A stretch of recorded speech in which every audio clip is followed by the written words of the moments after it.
Welcome, ladies and gentlemen, to the Umzansi Esports League Season 4, brought to you by Northern Gaming. My name is Dr. Sid, here with two amazing gentlemen, Akfire and Patchy.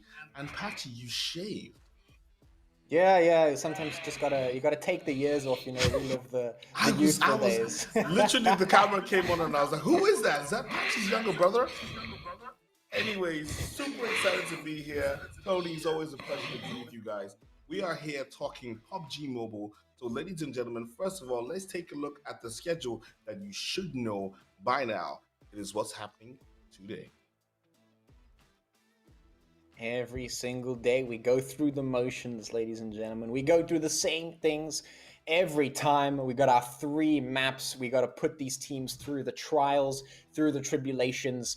And it starts with, of course, game 1. That is Erangel, which is happening now, basically, as we get through this. And, of course, Sanhok coming up after that. And then Miramar to end things off, which is going to happen at approximately 8:30 CAT there. So you can see we've got the schedule. We're ready to go.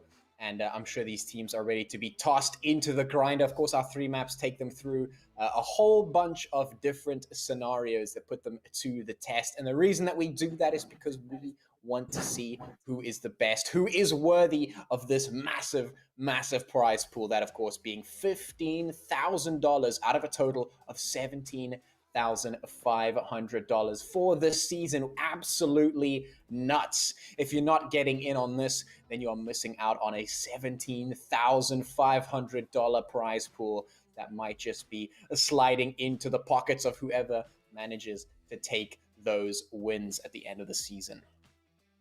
Yeah, super excited about the players coming in today to take a stab at getting that amazing prize pool. Now, let's take a very quick recap as to what the overall leaderboard looks like right now. Yeah, let's take a quick look at that. Of course, G3 Temper maintaining their lead right up at the top of that leaderboard, followed very closely by the likes of 4KT, Rilla Insiders, KHK.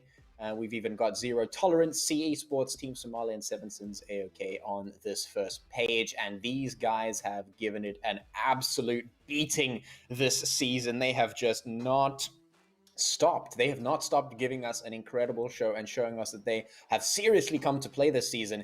And that's why we're looking at huge scores, like, for instance, 218 points from G3 Temper. They're the first team that has broken that 200 mark, and they're already way above that.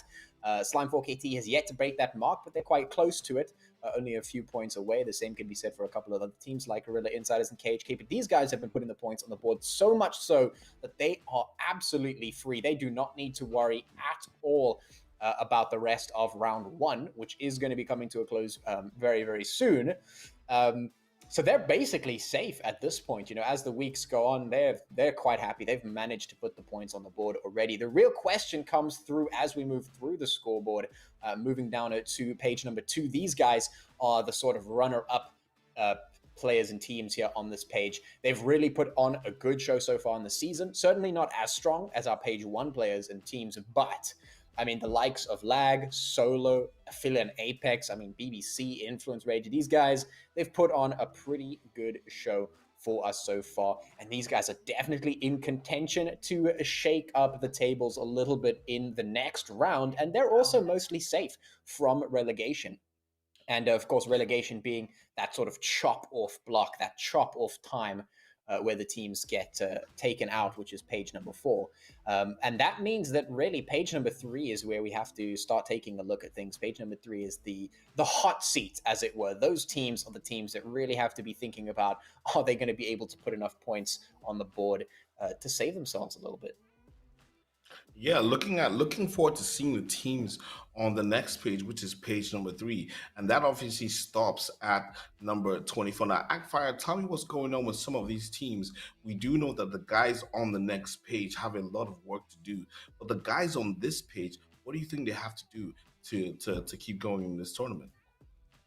Well, definitely the guys on this page just need to keep putting, up that consistency. Guys like Magic and Sincerity, they have done their bit in, just trying to sustain, themselves up in Umzansi so far. You saw Fear, yesterday just come in and get a couple more points right there, finishing in second place. But they just have to keep going. They just have to keep trying to grab as much points as they can. Right now, from their performances, they haven't really been at their best. Sincerity has grabbed on chicken dinner, and so has YT. But they just need to keep going because the guys in the next page, definitely are looking to take their spot. So if they want to remain in Umzansi, then they got to keep trying to get those points. But now coming onto this page, you have guys like Comfy Six, Black Crystal, Toxic Esports, Ultra Six, Exo Redefined. All these guys are really close to the next page, and it just takes one good game, and they're into the next page. So it's a really tight race, but let's see how it goes today. Yeah, and speaking of seeing how it goes, there are teams and players who have done exceptionally well, and we like to call them the kill leaders. Let's take a very quick look at the kill leaders before we take a look at the points distribution that these players need to do to get up the leaderboard. So the kill leaders, as we can see, teams like Slime 4KT, GP Temper, and Rilla Insider with Fex 4KT with 39 kills and 6,937 damage. Zeke from Rilla Insider with 31 kills, Buden from G3 Temple with 29, and of course 1995 from 4KT as well with 29 kills. These are the players putting up the points and getting all those chickens, as I like to call it, before they get the winner chicken dinner in the tournament so far.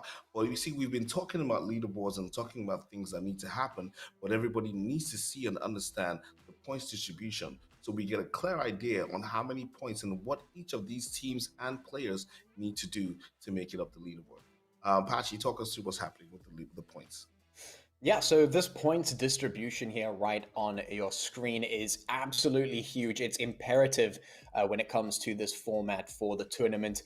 Obviously, your placement points are going to give you quite a boost of skill. And as you can see, first, second, and third place are going to offer you those double digits, which is absolutely huge. You definitely want to be making your way up into those spots.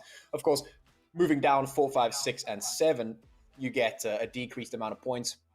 Slots 8 through 12 get 1 point each. Slots 13 through 16 get nothing, which is quite a pressure point here for a lot of these teams. And then this is the big one kill, 1 point, which is huge for the teams that are able to successfully win those battles. And we do see that the kill leaders are repped from those top teams. I mean, you can see on from those MVPs, from those kill leaders that you saw on the previous page. Those players are being reflected from our top performing teams right now. They're sitting right at the top of the leaderboard, and it's not a mistake. They have maybe 1 or 2 chicken dinners under the belt, sure, but that's what 15 points a piece. That's not enough to get you 200 points like for G3 Temper. It's not. Those come from kills. Every single one of that. I mean, the large majority of those points is coming from the kills. Every single game you have the opportunity to pick up just as many kills as you can chicken dinner points. So it's really, really important that you balance out your kill points and your placement points, because as soon as you are doing consistent with both of those things, I mean, if you're placing top 5 in your placements and you're getting a good amount of kills every single game, you're going to be performing well. It may not be a first page finish, but you're certainly going to be on that second page. And we are seeing a lot of those teams doing really, really well there, just off the back of the consistency. And I have to point out a team like Solar Esports. That's exactly what they're doing. I don't even know if they have a single chicken dinner yet, but they have so many kill points, and their consistency in terms of their top placements in the top 5 have been so good and so consistent that they are on the top half of that second page, which means they are just performing really, really well for a team that isn't really getting any chicken dinners to their name. Yeah, and so right now we obviously have to take a very quick look at the two groups that are going to be facing each other today and battling out for those points and everything that we showed about. Now, Tony, talk us through the teams that we're looking at today and what we're expecting from some of these guys. Yeah, there are a couple of guys who, will be looking to perform, a lot better than they have in the past few weeks, like Black Clover. These are guys who are sitting right now at the bottom. Sincerity Esports also is in, the page just before the bottom, and we'll also be looking to, get a couple more points right there. They've gotten one chicken dinner, but they will be looking to, place themselves in a more safe position. We also have guys like KHK, these are guys who, probably, will be looking to cement their position, all the way at the top, against the guys like 4KT and G3 Temper. So it's going to be a really tough game, and yeah, I'm looking to see how this one does play out. Onto that next page, you have guys like ATROX who have, battled their way. They've gotten themselves a couple more points. They were sitting down at that relegation spots a couple of weeks back, but they've been able to fight their way up, and they should be, somewhat feeling safe and put their foot off the pedal. So far, you have guys like 7 AOK who have been doing well, coming all the way from Umzansi. So these are teams that will be looking to continue the pace that they have been doing so far. We saw the guys from Zero Tolerance in yesterday just do absolutely well and grab themselves a couple more points right there, moving up that leaderboard. So yeah, we'll be looking to see a really tough game from these teams, and it's really hard to call, the way this is going to go. But yeah, let's see how that plays out today. They say it is hard to call, but we know that these people have to run around and gather chicken parts. I was watching yesterday's stream, and then somebody said in the chat, Dr. Sid is a guy that chicken. Yes, I do. I've had some chicken just before this show because these players are going to be taking all the chicken dinners, and I have to secure some chicken dinner for myself. So, that being said, we have looked at the teams that are going to be competing tonight. We know exactly what to expect. But then again, I want to know, Patchy, we've seen some teams and they know that they need points to get up that leaderboard. Now, I don't know if we can get the producers to just show us the teams, the sort of the standings at zero for the teams, and saying like who needs to do what today. Basically, Patchy, who needs to really, really bring it today to move up and get out of that third page. Yeah. Well, I mean, the first thing that comes to mind is, of course, we have to look towards Toxic and probably the Immortalz as well. The Immortalz are sitting in position number 24 at the moment, and that means that they are teetering above the edge of relegation. You can see Black Clover sitting in position 25. They have 67 points. So literally, the team that is playing right above them, that of course being the Immortalz, have 2 points more. 2 points more than those players. So these guys, if they don't put a good distance between themselves and that slot that is Black Clover, because of course Black Clover is actually playing in this match as well as Team Unique, who's also towards the top of that last page. They have to break through this. So these guys are actually in a heated battle in today's games for this spot. Any one of them could slip down into relegation. Immortalz, they're barely alive. They're barely outside. If any of the teams beneath them, so if Black Clover or Team Unique decide to take some dubs, take some wins, they're going to be zooting straight up that leaderboard, no problem. So Immortalz are going to have to really, really work to get as much distance between that relegation page as possible between themselves and that relegation. They just have to put as much distance as possible between themselves, move as many slots up, get as many points as possible, because everyone is currently, in contention for that. They could be just taken into that relegation page and destroyed, and obviously that's not what they want. You don't want to get caught down there in that particular spot. So there's a lot of work that these guys have to do.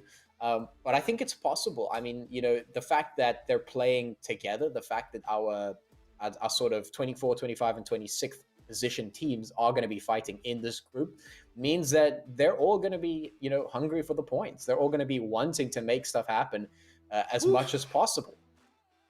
Wow, this is going to be hard today. Like, it's going to be very difficult to decide, who gets what. Now, the game is about to start. Going to our first map, which is Erangel, as everyone knows from the schedule. My name is Dr. Sid. You guys in the very capable hands of Patchy and Actfire as they talk you through all the action. I will see you after map 1. There we go. Let us get right into it, ladies and gentlemen, and everyone else. It's map number 1 here for day number 2 of week 4 of the Umzansi Esports League. We're still in our first round of this tournament, so nobody has been relegated just yet, but that is going to be changing in some weeks. It's going to be changing very, very soon. Of course, we're jumping into map number 1. It is Erangel, our nice, tried and true map that everyone knows, everyone loves. So we've got a very interesting flight path moving over from Lipovka down towards the south, just off to the side of that military island, which makes me hope that we're going to be seeing some teams dropping down onto that military island and giving it some love. Yeah, so the most interesting thing, Pachi, is we have a couple of teams who will be looking to get themselves up on the leaderboard, to avoid that relegation, such as Black Clover, and it's a really tough one, but they'll be looking at guys like ATROX and saying, look, if ATROX can't do it, if they can get out of that spot from the bottom and make it all the way into a safe position, we definitely can too. And if you look at the way Aatrox has played, they've played. They haven't got a lot of games where they, you know, have been successful, right? They've had those 1 or 2 games where they've gotten themselves either second spot, third spot, even the chicken dinner as well. So yeah, for me, it all comes down to just having one really good game to grab a lot of points. So just taking a look at these teams, even guys like Black Clover, they could have one really good game where they get, maybe 10 to 13 kills and a winner chicken dinner, and that grabs them 20 something points and moves them all the way into a safe spot. So yeah, that's definitely, those are the kind of teams that I'll be looking out for, the guys who are really desperate to get out of that tight corner in the table. Yeah, I absolutely have to agree with you on that one. I think we've seen teams do that before. We've seen teams drop the 30 bomb in a single match and get themselves Mm. straight out of relegation before. We've seen 4KT do it. And we've actually seen a couple of teams do it already in this season alone. Some teams moving, I think it was last week we had it, where some teams literally just boosted straight out of that relegation with a single match. And it's doable. I have to agree with you. It's doable. Even if it's not a 30 bomb, you could drop maybe a 20 bomb somewhere there. It's doable. Of course, straight in that kill feed, we have a little bit of a fight going up against KHK. Pennywise going to lose his life swiftly, which is a little bit unfortunate for him. Certainly, the zone drop is a little bit of a pressure, a point for some of these teams because, that flight path was kind of slanted down towards the southwest, or the southeast, should I say. And the zone drops all the way up in the northwest, so it's a little bit difficult for some of the teams. They're going to have to make their rotates very quickly. So hopefully we see a little bit more fighting off the back of that. But yeah, I'm right with you there. We're going to be looking at some of those teams that are going to be fighting their way for out of that relegation zone. So those teams are actually going to be Immortalz, Black Clover, Team Unique, and Toxic Esport. Those are the teams that are currently hovering around that relegation page. Yeah, definitely. The Immortals right here, trying to take out DSG Benji, and I'm not sure where his teammates are. Okay, I do. Okay, it's actually Team Somalia right there. I do see Beast, and they got to be careful because they're coming up against a team that does have the experience in taking teams out, but they're really spread out right now. And Beast has got to be careful. If he does get spotted by Sahil or Umar, they could definitely pop out shots to him and send him down. Doesn't look like he has a lot of support around him at the particular moment in time to help him counter any shots. They came into this game as just a three-man squad. I've not seen exactly the position where Kingerman is. So this might be a tough one, but it does look like he was going for the vehicle. He's found it and probably just going to get out of that position right now. Yep, at the moment, Team Somalia a little bit split up. They've also come in with a three-man for this game.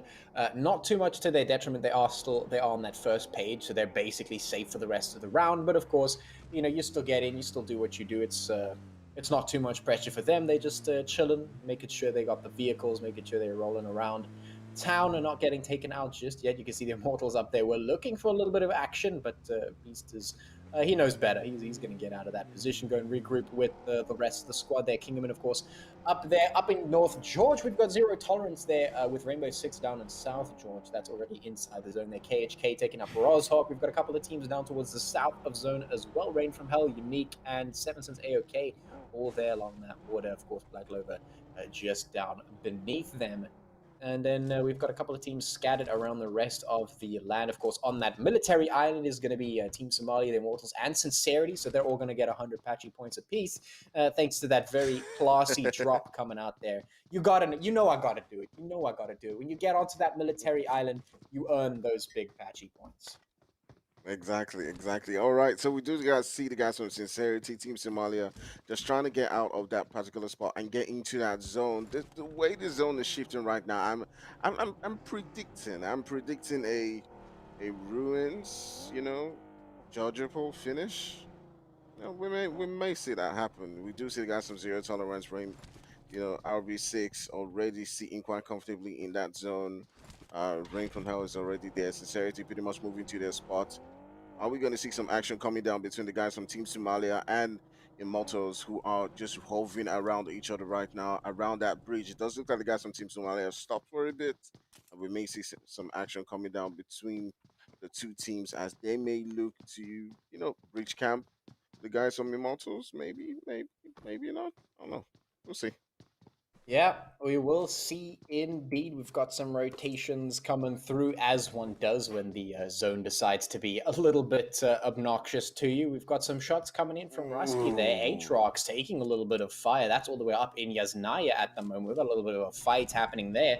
And I do presume that we might just see a fight happening with Team Somalia as they do try to cross that bridge down there as well. So here, of course, on your screen is Aphelion Apex, who are making their rotation around. This is a team that has shown some pretty impressive things in the past, and they have shown some pretty impressive performances in this season as well. But certainly not as consistent as maybe they would like. Would be nice to see them perform a little bit more consistency. They're currently in position 12 on that overall leaderboard, so pretty good for them. They've been doing pretty well. I'd like to see them maybe pick up a chicken dinner today. Another team that I actually like to see is Team Somalia. They've been doing really, really well so far this season. They're in position number 7 overall. Of course, that being coming out of Somalia, there's some big moves from them, showing us that they are certainly coming to play. With 3 teams, or 3 players, should I say? I'm not sure if they're going to be able to do anything in this particular match, but hey, who knows? We can always hope.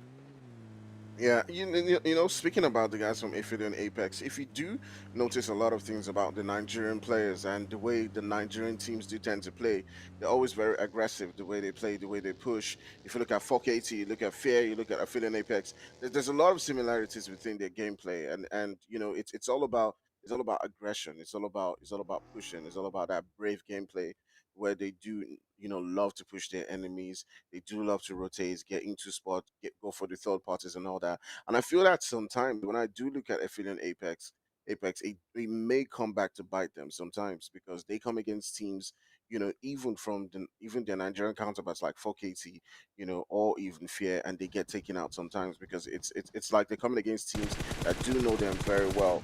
And I've seen that affect them sometimes in this game. And sometimes it may just be down to, you know, that over aggression, coming down from some of those Nigerian teams. So maybe they do need to temper it down sometimes, run away from some fights, stay alive for long enough to enter into that final circle and get that winner chicken dinner because we do know that they have the firepower to do that.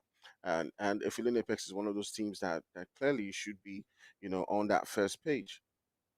Yeah, they certainly have the potential to be there. We'll see if they can tap into that. In any case, speaking of the zone, we've got our zone moving down slightly towards the south of its original location. So most of the team is going to be okay. We have the Immortals taken a long way around, along with Team Somalia. They're making those long rotations all the way around. It looks like they might just be able to do a quick gatekeep, depending on if they actually catch the Immortals out on this rotate, because both of them decided to head up from that eastern bridge. So might be a little bit of fighting over there, but the rest of them, of course, is going to be moving in to the zone, which I'm not even sure what those two guys are doing. I'm not even sure what the plan was. It's like one team just decided, look, I was going to rotate away, but now turning our sights into Rain from Hell as they do get spotted and one of the players does get taken down. Neon is down right now as Suli does do the damage. It does look like the rest of the team will just be getting out of there, pressing that big button we love to call in Nigeria, Control JP, Control Japa,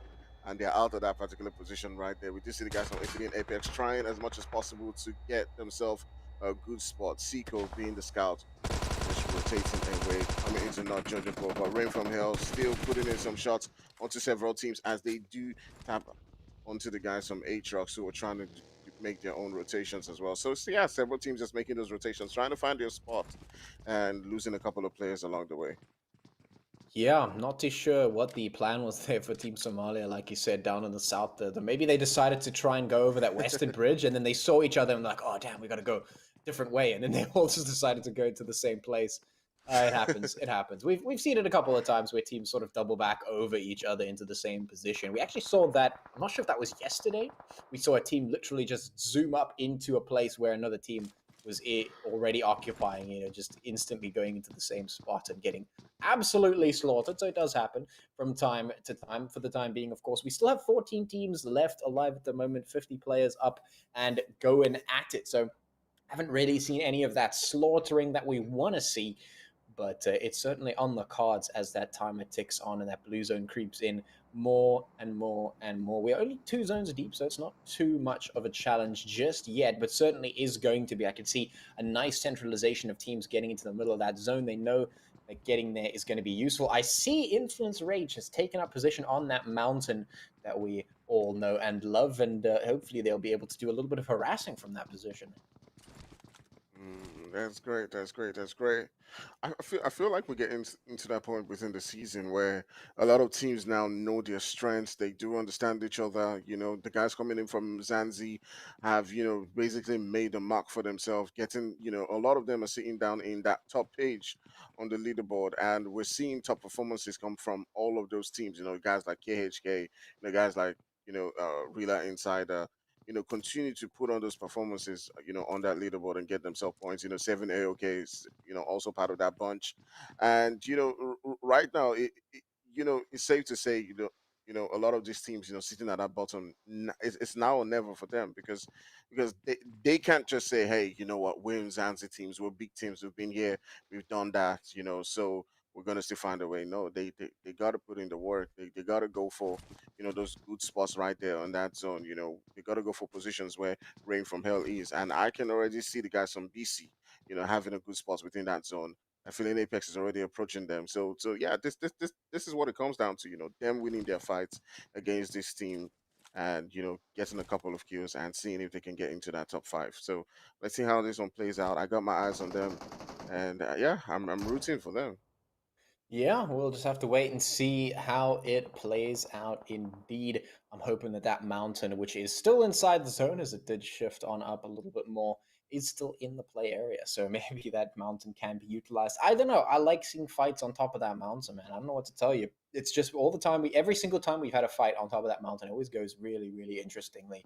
I always like to see it, but maybe I won't get my wish this time around. But the next team that fights on that mountain, or the next two teams, should I say, the fight on that mountain to get a nice injection there of patchy points. We'll see. We'll see. But for now, all the teams doing what they do and squeezing inside of that zone, making sure they all have a spot. We can see Sincerity sitting right in the middle of all that chaos there, pretty much isolated from everyone else until, of course, somebody decides to push on up there. I'm interested to see what they can pull off. They've had some nice successes over the season, but they certainly couldn't, a few more points wouldn't hurt. They're sitting down in a 19th position. So, just putting some more points on the board to push themselves up and further away from that relegation zone would always be very welcome. Zero Tolerance taking a little bit of damage, and we can see Kage actually from Aphelion Apex putting some shots across in towards that team there. And yeah, just doing a little bit of damage, a little bit of long range harassment there with that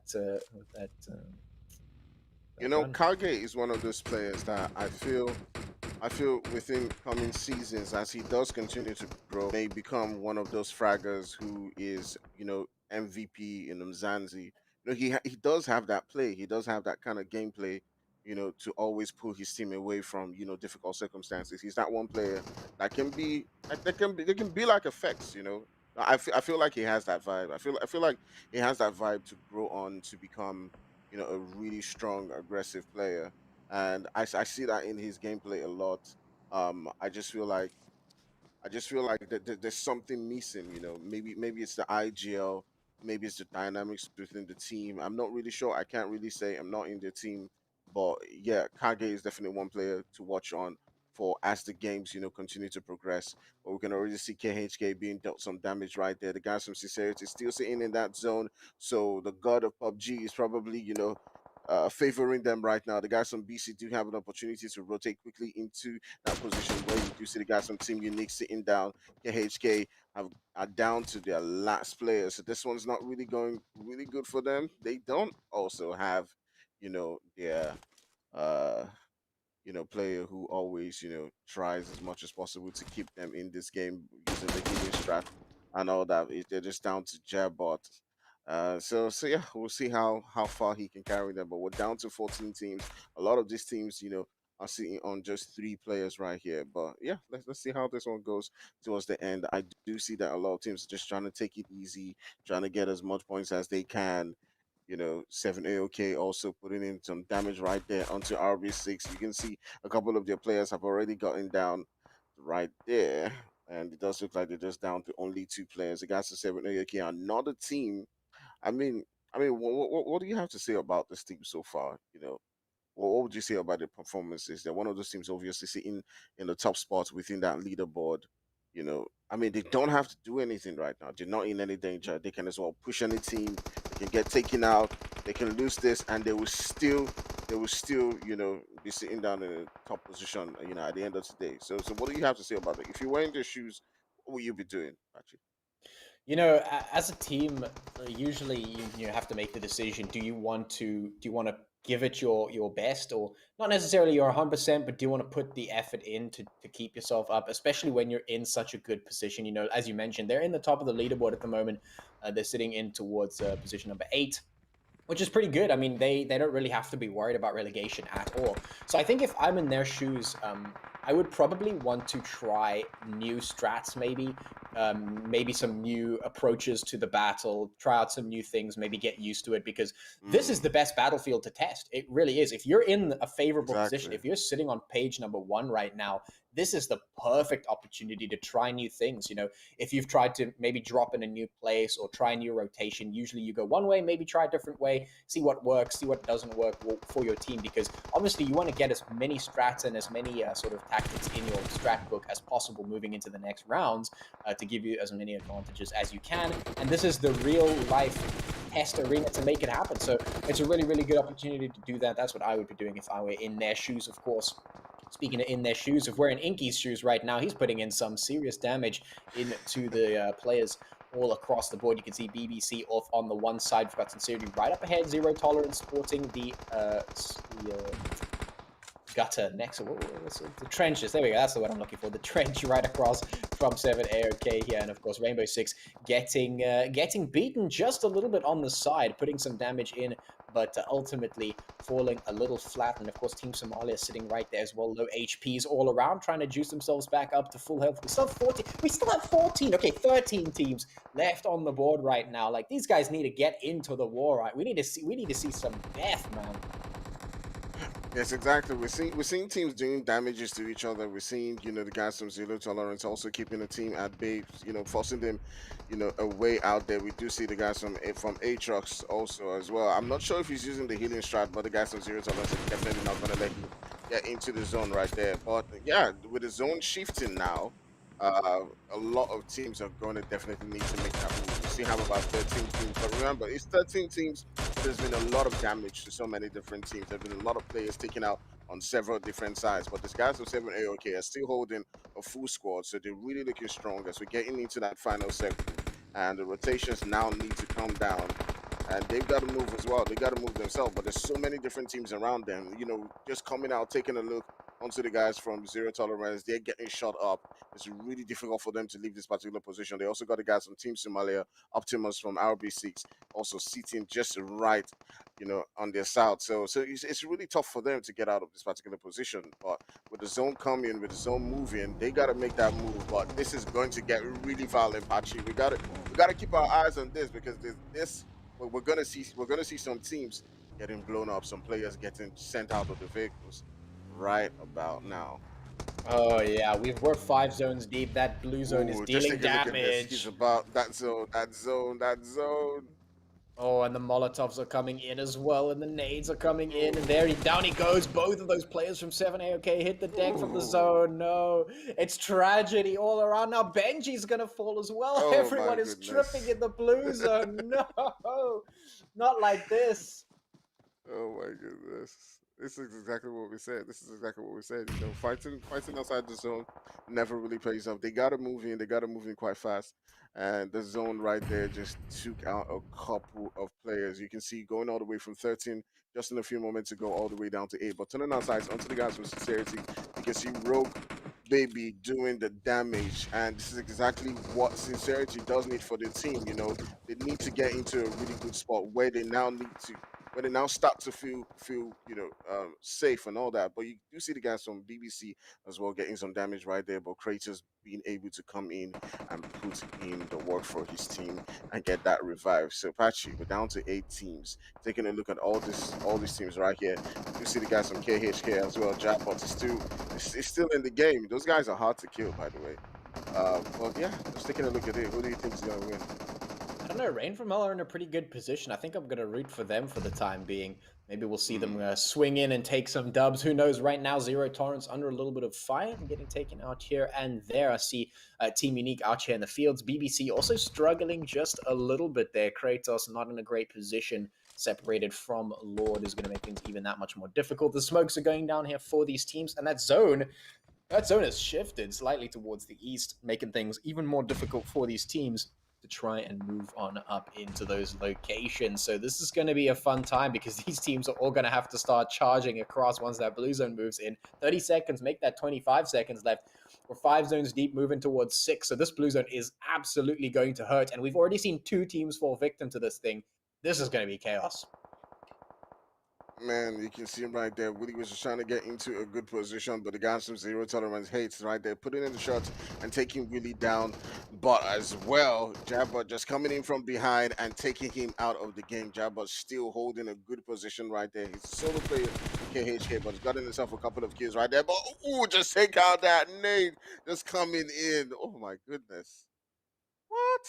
Slam dunk. That's what we like. We just see those artillery strikes coming through in terms of just nades falling from the sky right now. Zero tolerance on the one side. We've got Sincerity. Actually, Willie getting taken down there. An unfortunate pick off for them. Sincerity fallen down to, I think, 1 player. But Rain from Hell, they're still out here. They've still got some players to work with, 3 of them. Only 1 of them have been taken out so far, so they're already safe inside the zone, which is great for them. KHK has 1 player there on the side as well, so some hopes and dreams alive for these teams, but it's definitely a bit of a struggling position for a lot of them. Unique making that rotate inside the zone as quickly as they can. They're trying to move across the field, but there's so many angles to have to worry about. Skewdo gonna go down as the shots coming in from Jairbot. That's KHK making some things happen, get some nice elims going there for themselves as well. 6 teams, 13 players here, and the fight in the field continues as things are absolutely a huge struggle. Most of the teams down here and towards the southwest are just fighting for a space in that zone right now. Oof. All right, so the guys on Team Unique are still sitting down with a full squad. We're down to 6 teams left. So they're really looking strong right there, but they've got to find themselves a good spot as the zone is beginning to move right there in. So they'll be looking to get themselves into a good position. Rain from Hell, like you said, they've already got a good spot in that zone. Jabot still in the game. Does look like he's gotten taken out right now by Unique, and we're down to 5 teams. So Jabba doing well for his team. He got himself a couple more kills and the 6th position. You know, just getting them, a couple more points on that leaderboard, keeping them safe as they are. You can see Beast also taking some shots right there, being sent out of the game. We're down to now 4 different teams. We got Suli in and INF coming in right there, trying to move into a good position. We got the guys on Rain as well, sitting quite comfortably. Team Unique getting shot up by Nico. And yeah, it's a really tough one. But Rain from Hell looking really strong. They've got themselves a 3-man squad. And Patchy, this game is beginning to come to an end. Are we going to see the guys from Team Unique finishing this one off? Or Rain from Hell? Or is INF just going to come in and swoop from behind and just clean things up? Yeah, this is really difficult to call because INF is in an quote-unquote an okay position in terms of the fact that they're still in the zone, but they don't have much cover to work with. Rain from Hell taking a little bit of damage. Their old boy going down there now seriously under the fire. They've got to move up into that zone, but with the blue zone right on the back, 15 seconds left before it moves up. They're in a very tight position. They're in a pinch because as soon as they try and move forward, they're going to get absolutely pinned down. There's no cover for them whatsoever. This is going to be very, very difficult. Jin has already tried to make the rotate, so he's up forward, but he's He's right here next to Lord from BBC. Unique, of course, with the numbers slowly crawling forward, but they're caught out in the blue zone as well. This is not going to be easy. Down he goes, instantly taken down by Sully, and some beam shots coming through. 3 teams remaining now. BBC straggling along. They are going to be picking up a shot and, taking out Rain from Hell, and just instantly getting turned on. What a turn of events. BBC will be picking up second place off the back of that, with, of course, the team there from Influence taking that chicken dinner.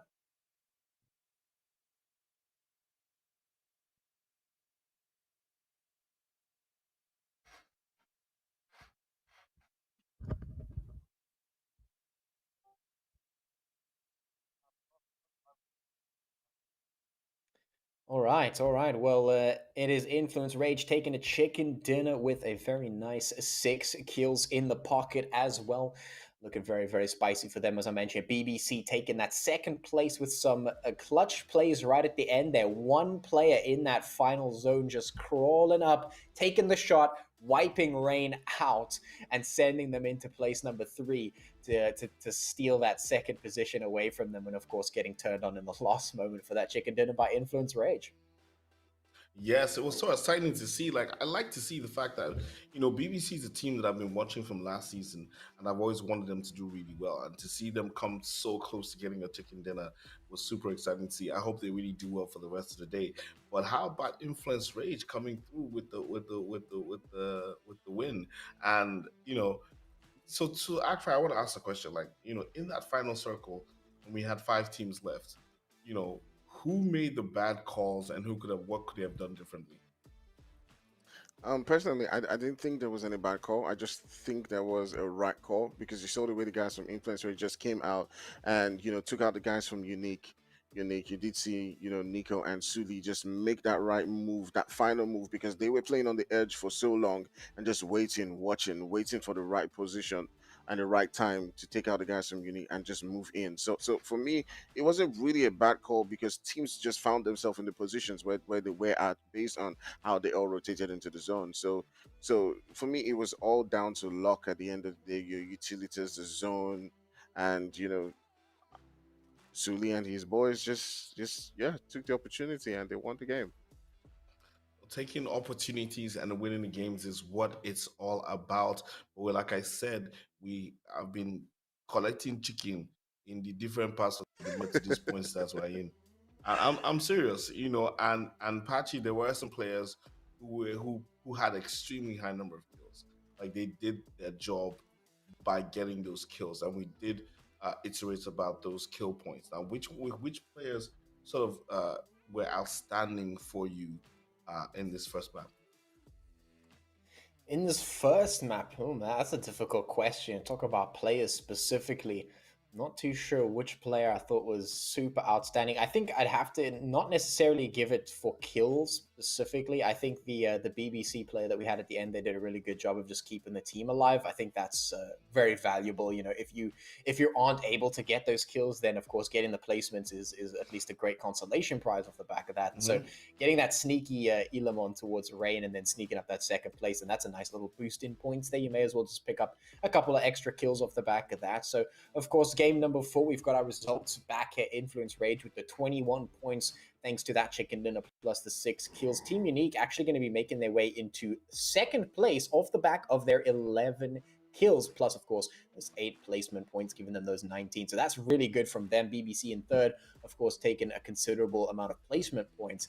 Rain from Hell going to be taken down into 4th position there from that map. And good to see Team Somalia, KHK, and Zero Tolerance, as well as Sincerity here on the rest of that first page there, picking up some good kills to boost themselves up that leaderboard. The rest of the teams just picking up scraps here and there. Seven Sins AOK getting some points for themselves, as well as Black Clover and Immortalz, but not that much, and not super impactful for them either. The biggest thing that I can see is, of course, the fact that Toxic didn't get anything for this game, which means they're not going to be able to move up that much. Right now, they're sitting quite low down on that leaderboard, and every single point counts. So for them, that's a little bit of a little bit of a feels bad, man. But for the rest of the teams, at least they were able to scavenge some points here and there. And there you have it. MVP Mars Sorry from Team Unique with 4 kills, 583 damage, and a survival time of 23 minutes and 47 seconds. Now, that definitely brings us to a point where we have to take a break and take a breather because when you get so much action in the final circle like that, you need to take your time, go and drink some water, cool down, and prepare to swallow another chicken dinner because we are serving you at least 3 hot meals today.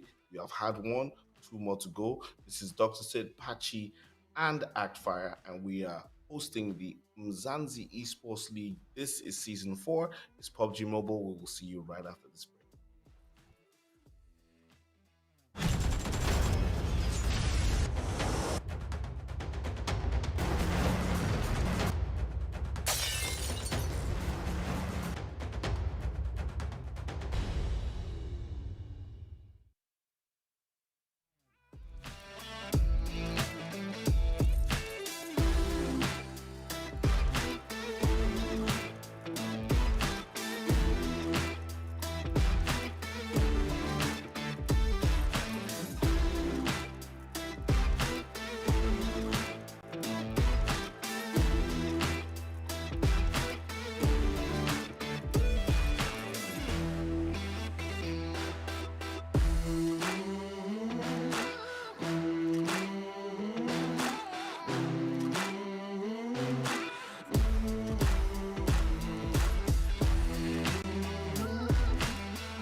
Ladies and gentlemen, welcome back to the Umzansi Esports League. This is season 4 brought to you by Gaming Africa.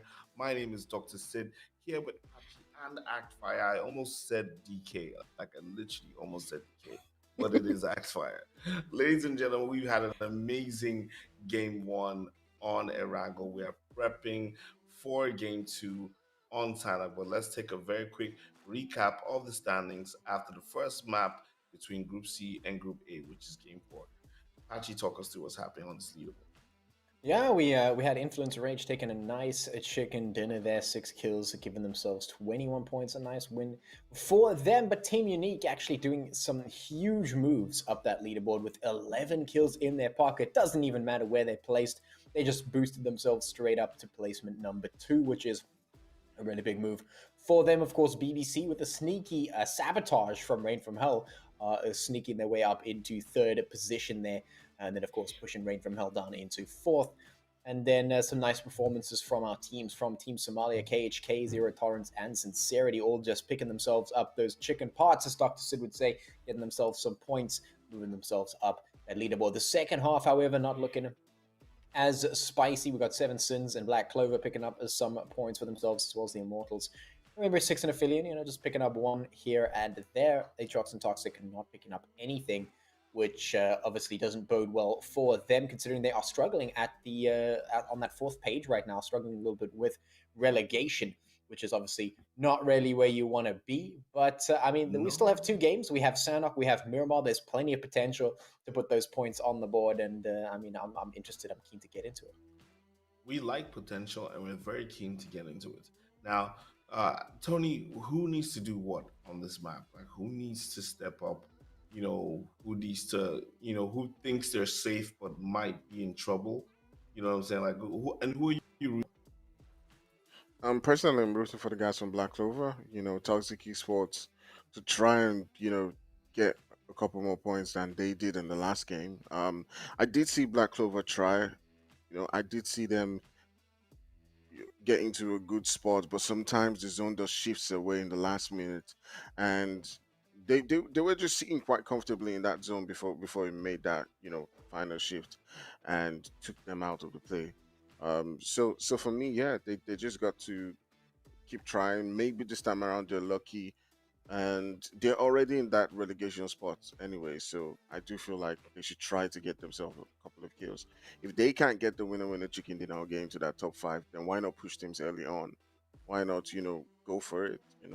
Win those fights. And if you don't, you're already in the bottom anyways. So go down swinging. So yeah, that's pretty much it for me. So I find that sometimes it's a confidence issue, and when you decide to go on and take on a team, as we say in Nigeria, you have to do it with your full chest. You can't go in, you can't go in half. You have to go in with your full chest. You can't go in like half mind, or let's do it, let's not do it, or maybe you start going in and you're like, oh no, it's 4KT, let's go back. You know what I'm saying? You really have to make up your mind and go at these teams. And I'm hoping to see a lot more of that. I like the early action. I like the high kill games. You know what I'm saying? It gives us, it gives you guys some exciting stuff to talk about, but also gives us watching exciting content to see. And Patchy, I want to say, DK called it yesterday when he was like, called the winners. Who do you think is going to take this? Oh yeah. This is DK's specialty, just sort of calling it out of nowhere. I think I'm keeping my mind in for, I want to see maybe a team. Uh, I want to see maybe ATROX pull something off. I think we've seen like an up and down from them. It's kind of been like a hit or miss. Sometimes they do like, oh yeah, they came up and they got a win, and sometimes it's just like they're just nowhere to be seen. So it'd be interesting. Maybe they just pull something out. I'm actually keeping an eye on a couple of teams though. One of them was Sincerity. I always like to see how they do in terms of the game. They actually do a lot. I think they do quite well on Miramar, if I'm not mistaken. So maybe we keep an eye on them in game number 3. But for this one, the Sanhok always goes a little bit unpredictably. You can never really say exactly what's going to happen. I don't think I've personally seen a team that I think sort of really stands out in this grouping here on Sanhok. So maybe they're going to stand out now. I don't know if this is really a really good proving ground for it, but maybe we'll see it. All right, all right. Let's see how it goes, ladies and gentlemen. We fly in, we fly over Sanhok, and everybody fly out to go look for chicken parts to make chicken dinner. My name is Dr. Sid. Leave you with Pachi and Akfire. See you after the map. Let us go, let us go, let us get into map number 2. It is Sanhok, it is our CQC map. This is where we're putting our teams through that close quarter action, testing their ability to keep on the move, testing their ability to get things going. And we were talking about, getting some things going early on in the game, maybe making some moves, going in full chest, giving it your absolute all 100%. We'll see if those teams can do it. I'm ready, man. I want to see it. Yeah, definitely. I want to see a couple more of these teams, just get, a lot more points than they have. I do see the guys from BBC and ATROX sort of like going towards the same position. If we do see an early fight between these two teams, I'm going to find that interesting. So I'm going to keep an eye on, you know, those guys to see if we do get an early fight from them. But we do see several different teams just going into the spots. I think we're beginning to get into that point within, the season where several teams already know their spots. But we do see the guys from Zero Tolerance in Painan with another team. Not sure what team that is exactly. I can't really see it right here. But yeah, we may see some early fights coming down right there. It is Team Somalia right here versus the guys from Zero Tolerance. As you can see, he's getting a knock right there. And he's going to be turning his sights onto another team. It's a really tough one. The guys from Zero Tolerance, so got to be careful. They've got one player down and vibes, without the heels right there. He's able to get that drop shot and take down the player. My goodness. But coming right off the back right there, you can see the guys from Team Somalia putting up a fight right there and taking down another player. Mosquito coming in right there and taking out Beast. And it's just left with Benji. Benji's got to put up a fight for his team and try to keep them in. But with that DBS, is able to send him out of the game. They did lose a player, but they're still in the game. GG's to the guys from Zero Tolerance. What a dirty fight. And that DPS coming out of that shotgun is just nuts. And you take a couple of shots to the face with that thing and you just go goodbye, straight back to the lobby. No chance to survive there. Zero Tolerance picking up some kills and moving themselves up. And the rest of the lobby up in one single placement point, which is very nice, very nice. It was a good early fight. I like to see some of those early actions. I mean, that's the kind of stuff that you can pull off, early on if you're a team that's, like I mentioned, quite high up on the leaderboard there.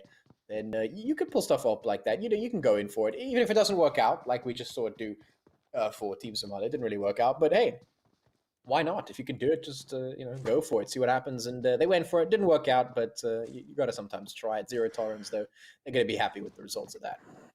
Yeah, it definitely did work out. I'm sure it worked out for our audience. They love to see fights like this. We love to see, those early fights go and show, how great you are. Grab yourself a couple more kills. You see the guys from Zero Zolo sitting down with 3 kills already, and that does definitely give them a couple more points on that leaderboard. But taking a look at the map right now, you can see several teams are pretty much spread out right now. The guys from KHK sitting right there at Nakam, the guys from Aphelion Apex just around that region in Ruins.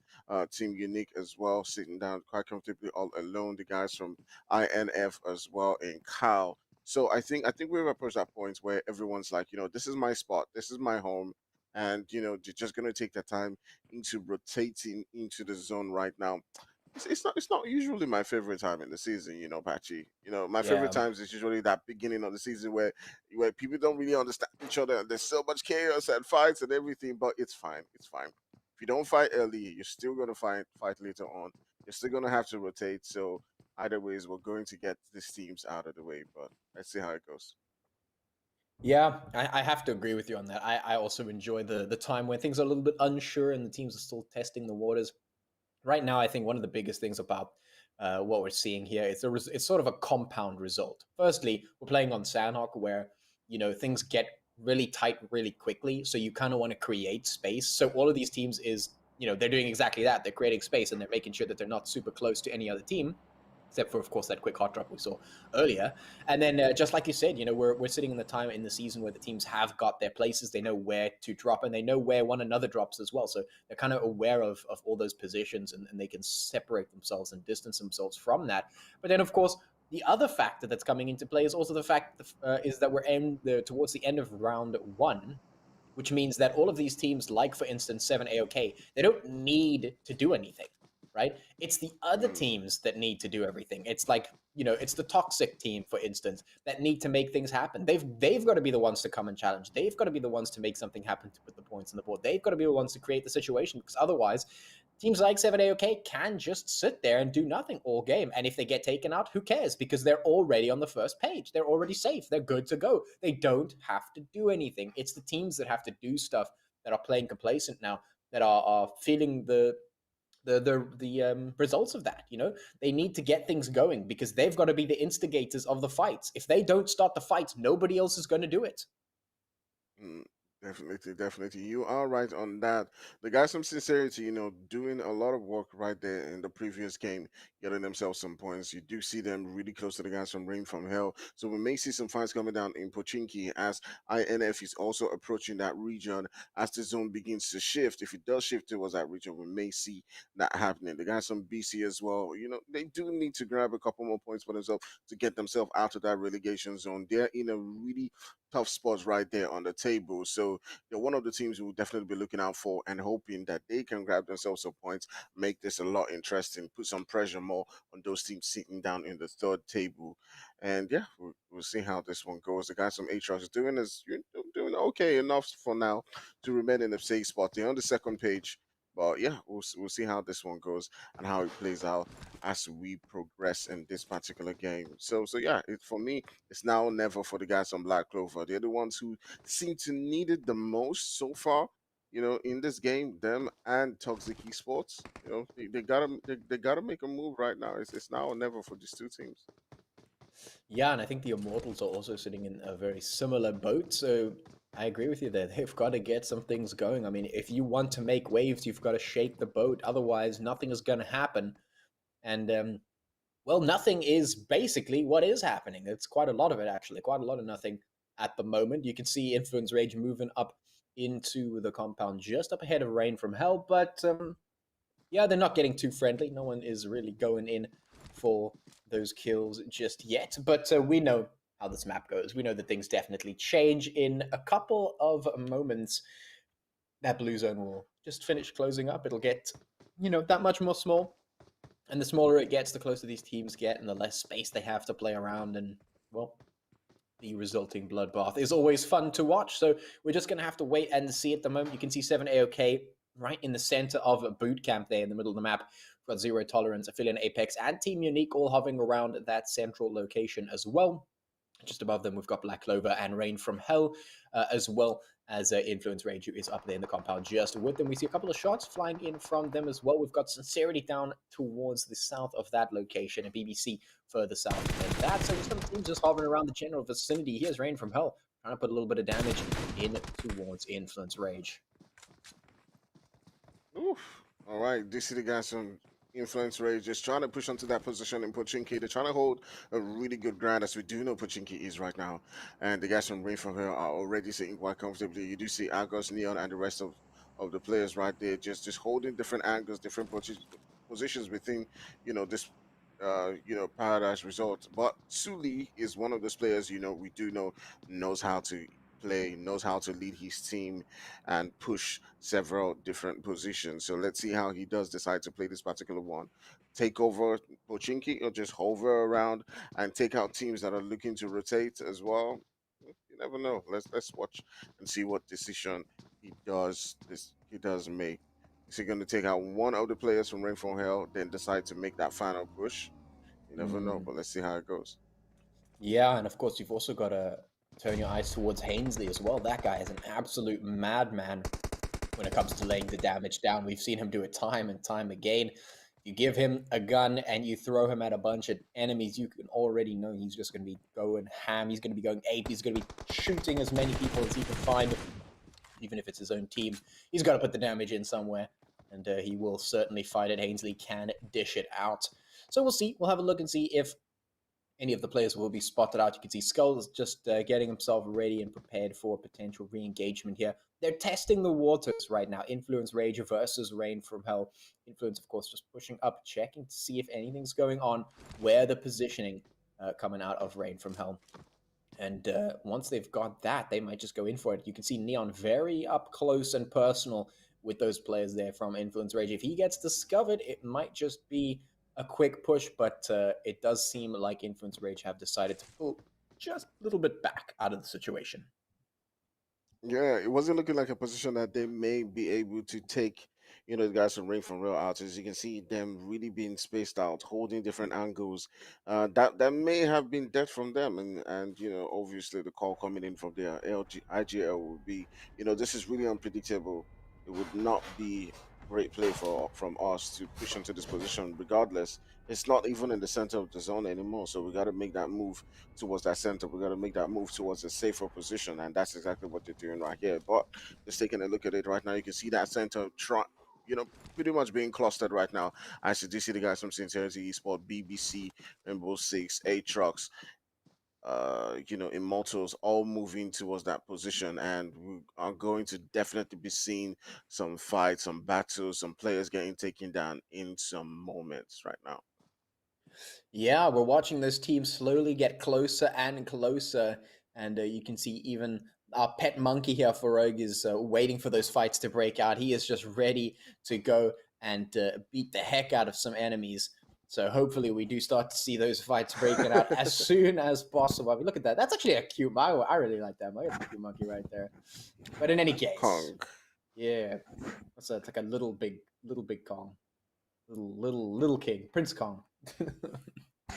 uh, yeah, I want to go see some. I want to see some fights. Let's get it going. We got Falak crawling up the side of this mountain here. Zero tolerance sitting at the top of that hill. We've got Sincerity on the opposite side of that. So maybe a little bit of a triangle of doom slowly brewing here.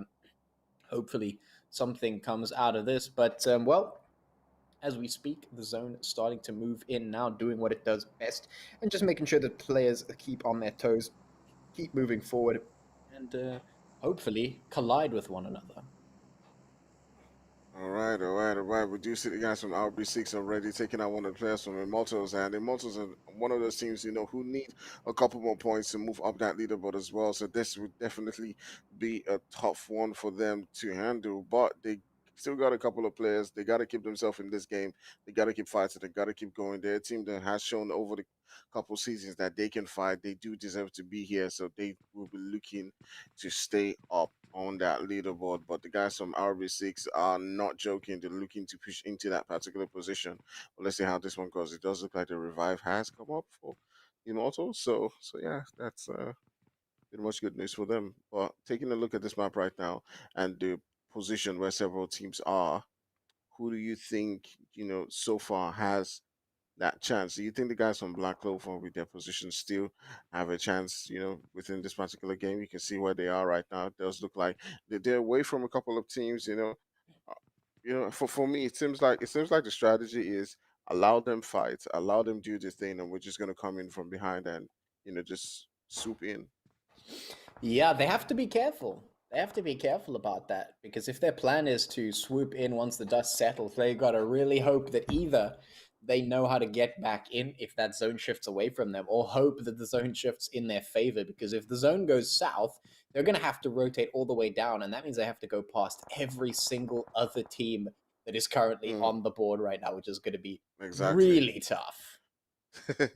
Exactly. That was exactly my thought right there, because there's so many different teams sitting down in that central position that they got to move across through. But if there's a fight coming down between Team Unique and the guys from INF, and just looking at that zone shift, exactly just like we said, they got to fight through all of these teams, and they got to make that move right there. So it's a really, really, really tough call for them to make. But now, looking at that cluster right there in that middle, the guys from Rainbow Six already trying to occupy a central position.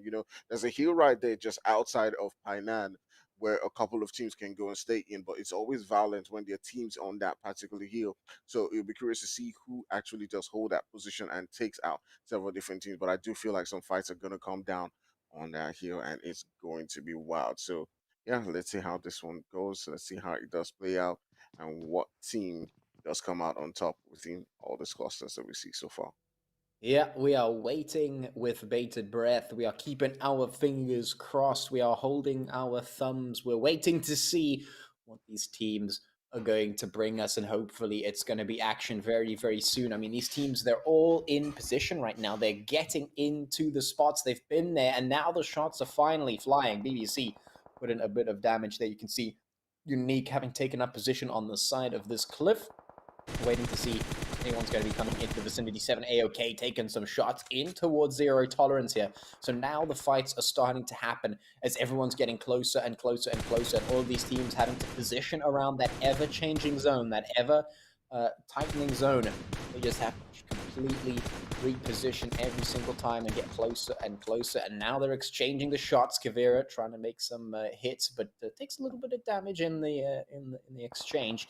Got Mercury here watching 7 AOK, seeing if he can put any more shots in towards Kavir or potentially Manfilis or some of the other players there from 7 AOK who are currently pressuring. Lots of damage from the side. Has to be careful. That block, that cinder block is not very good cover right now. You need to be a little bit more careful than that. But all these teams, now that they're so close to one another, I think this is like a bomb just waiting to explode right now. These teams are ready to fight. All right, so this is the guys from BBC looking to make that push onto the guys from ATROX. They've come into this particular position. It does look like they've taken out one of the players from ATROX and occupied this position in the building. So the guys from ATROX have got to find a way to fight out of this. One nade or a couple of nades into this building could change the dynamics of this particular fight. So let's see how it goes. It's all up to Dead. High peak out, to sort of make that decision on how they're gonna push, how they're gonna approach this fight. So yeah, let's see how it goes. So far, it's looking like BBC does have the advantage as they are compact, sitting down with their complete squad, and the guys from ATX do need to defend. Being split in different directions. I'm just going to have to wait and see what happens right now. BBC hold up in this little house, waiting to see if Atrox is going to make anything happen right now. It'd be really great to see BBC taking a win here. So maybe this could be the start of that. If they can pick apart Atrox, then it's the beginning of that particular process. We'll see. For them, they've got the numbers advantage right now, but they have to be careful to pick their moment. I think if they knew the setup right now, they might just realize that they want to push on at least one of those players and potentially take them out. If they all stormed that house, one of those three houses, they would instantly be able to take down at least one of those Atrox players, which would give them a foot in the door to push the rest of them. And I mean, they're sitting slap bang in the middle of the zone right now. Look at that. That's huge. If BBC get control of this compound, they're in a really, really great spot right now. This is a really, really, really interesting zone right there, because these two teams, just be looking at each other. I feel like they're not going to take each other out, because they're pretty much going to be taken out by several different teams. But already we do see Blana getting a knock right there onto one of the players from Atrox, and it's a really, really tough one as they reduce them to a three-man squad. But I do feel like completing this particular fight is going to come from several different teams who will now be looking to make their way onto this position. And with the guys from Atrox sitting down in different buildings, is not really looking good for them. They got to get together. They got to fight together, because if a team's pushing all the way from Pochinki to the position where Dead is, they find him alone, all on his own. He can't run away because the guys from, BBC have sights on him. And if he does try to do that, they're going to take him out. So it's a really, really tough one for him. And whatever decision he makes, I don't know. But it does look like Pika's getting one knock right there onto the guys from BBC and nading to that position, may be able to change things, but he's still he's still putting in the shots right there. I'm not sure who he shoots that somebody time, because the revive might actually come up right here. But let's see what decisions they do make. We're down to 13 teams. Several different teams need to make their way into the zone. And Patchy, if you were in the position of Atrox, what would you do right now if you had taken out one player from BBC? Would you push? Would you throw in the nades, or would you still just hold things out? Yeah, no, hold things out for sure. I mean, they're in a really great position right now. It's actually very favorable to them in this situation. I'm not sure why BBC hasn't popped a smoke. I'm assuming they don't have one, because if they smoke off I Am High and Pika, they could just push Dead in the opposite compound. In any case, maybe they don't know that's the setup from Atrox right now, but that kill feed going absolutely nuts. KHK and Unique going at it and really just throwing the lead right across the way towards one another as they fight. And of course, all these teams making their way into the zone are going to be fighting right now as they start to make their way across that line. And we're going to see so many teams fall. The Immortalz putting the shots in towards Black Clover. BBC taking some damage at the hands of ATROX. And this is going to be the result of a prolonged engagement. Skulls getting taken out from behind. Shot straight in the back by aimbot Nico. Also finding some kills as well. Mercury goes down as Aphelion Apex finds the hits. Dagger getting taken down by Immortalz, and Zero Tolerance taking some shots in towards 7 AOK. So here we got Black Clover right on the front lines. There's the blue zone pushing up right behind them. We've got tons of players right in front of them.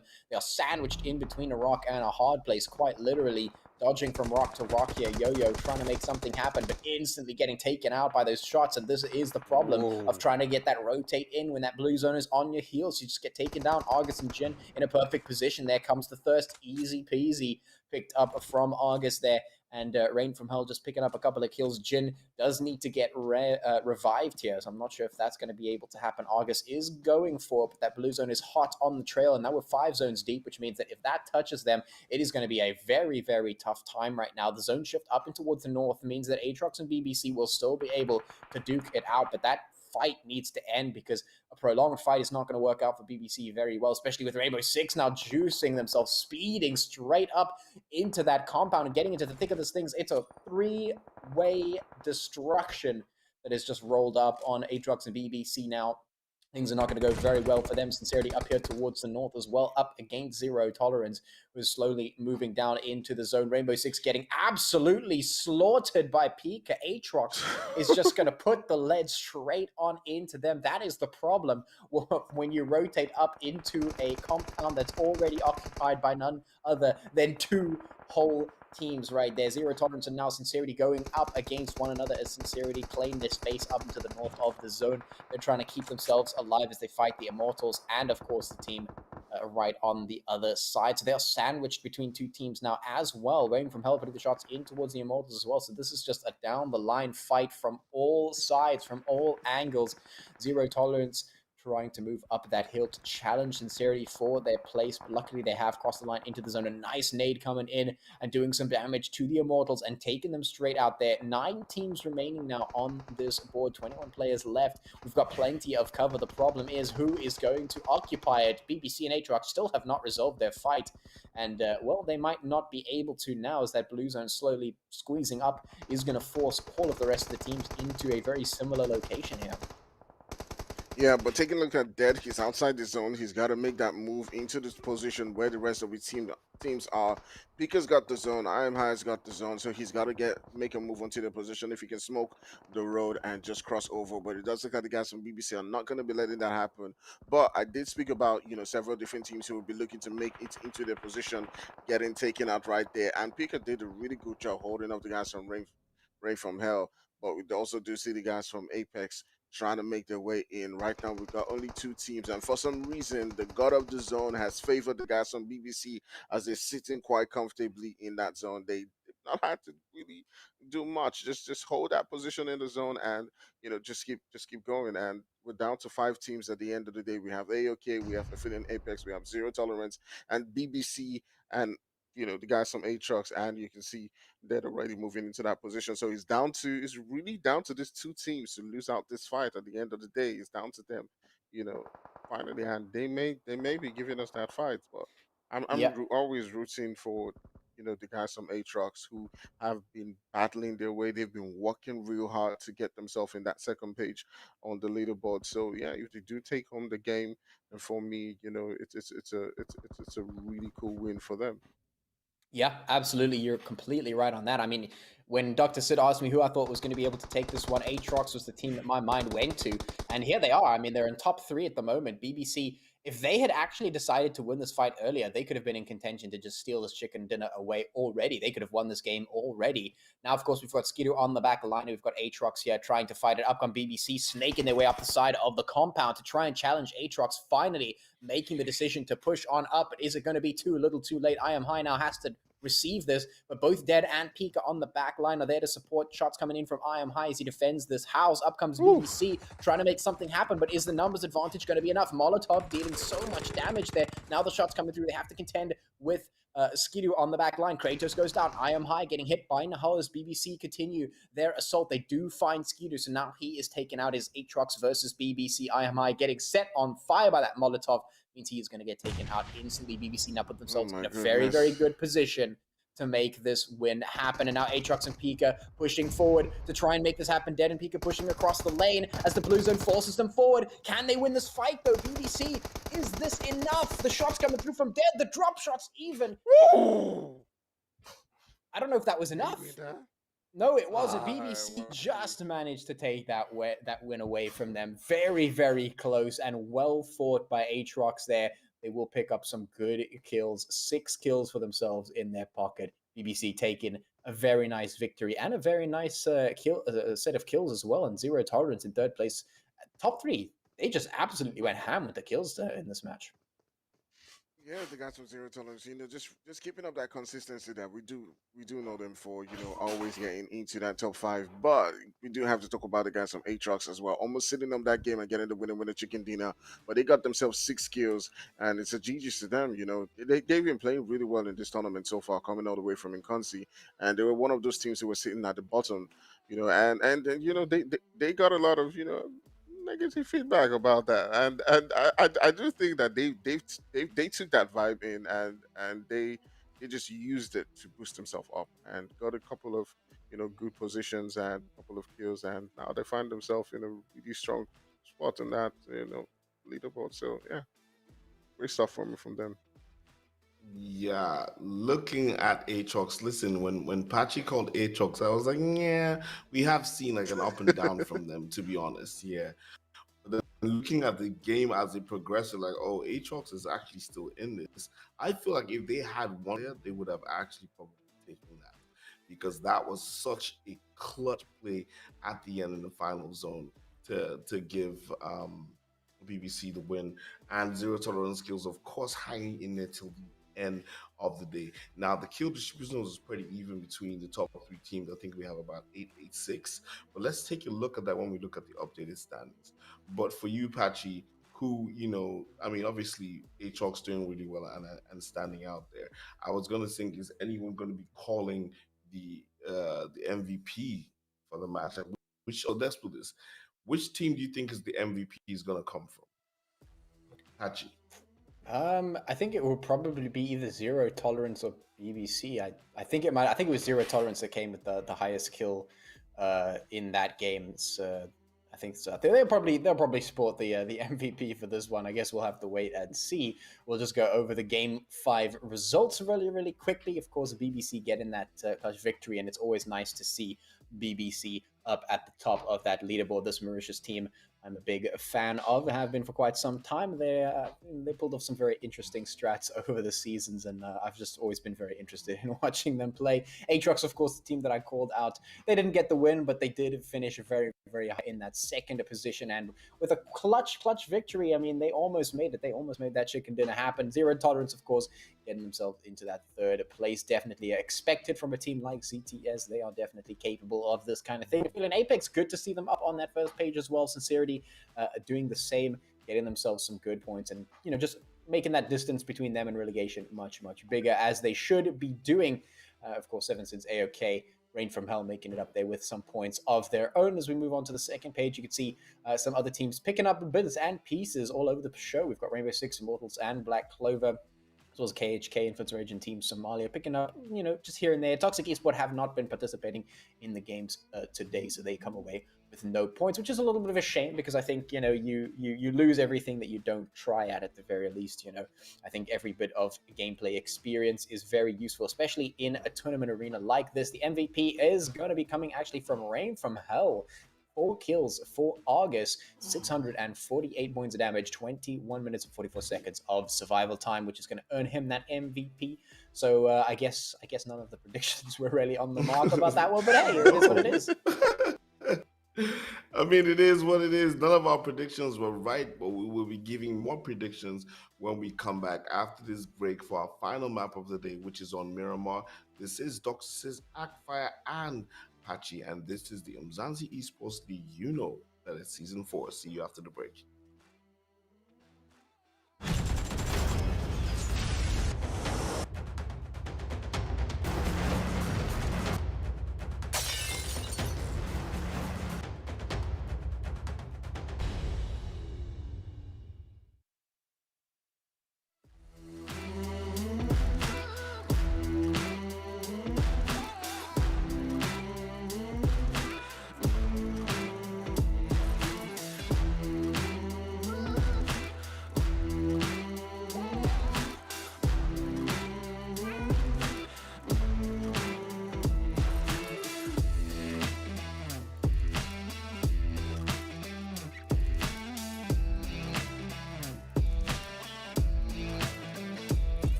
Welcome back, ladies and gentlemen, to the Umzansi Esports League. This is season 4, ladies and gentlemen. It's Dr. Sid Pachi and Actfire giving you all the action that is PUBG Mobile. We have had two amazing maps, ladies and gentlemen, and we are waiting to see what happens in map 3, which is Miramar. The last map, we had some amazing action, but in this map, let's take a quick look at the leaderboard and what happened in the last map.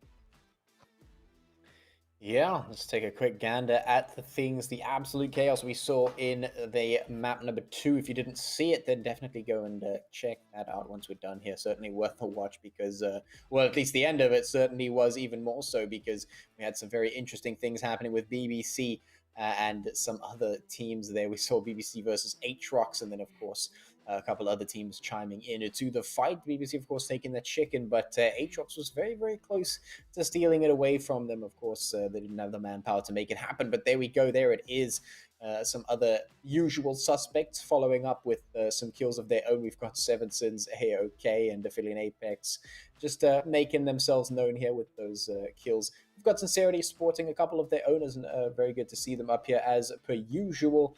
And then, of course, the likes of KHK down here on the second page, not really putting in any semblance of a performance like we know that they're capable of. But as per usual, I mean, it's not really of much concern at this point in the round.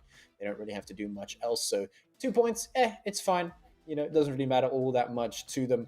Unfortunately, Toxic Esport not participating at the moment, so I'm not getting any points for that. Of course, you know, it's 1 kill, 1 point, but if it's no participation, it's no points for that. So Yeah, I mean, I hope that everything's okay and they're not stuck, like and because when you get an opportunity to play in a league that the Umzansi Esports League, I think every team should be happy and taking that opportunity because there are teams fighting, literally fighting right now as we speak to make it into this particular league.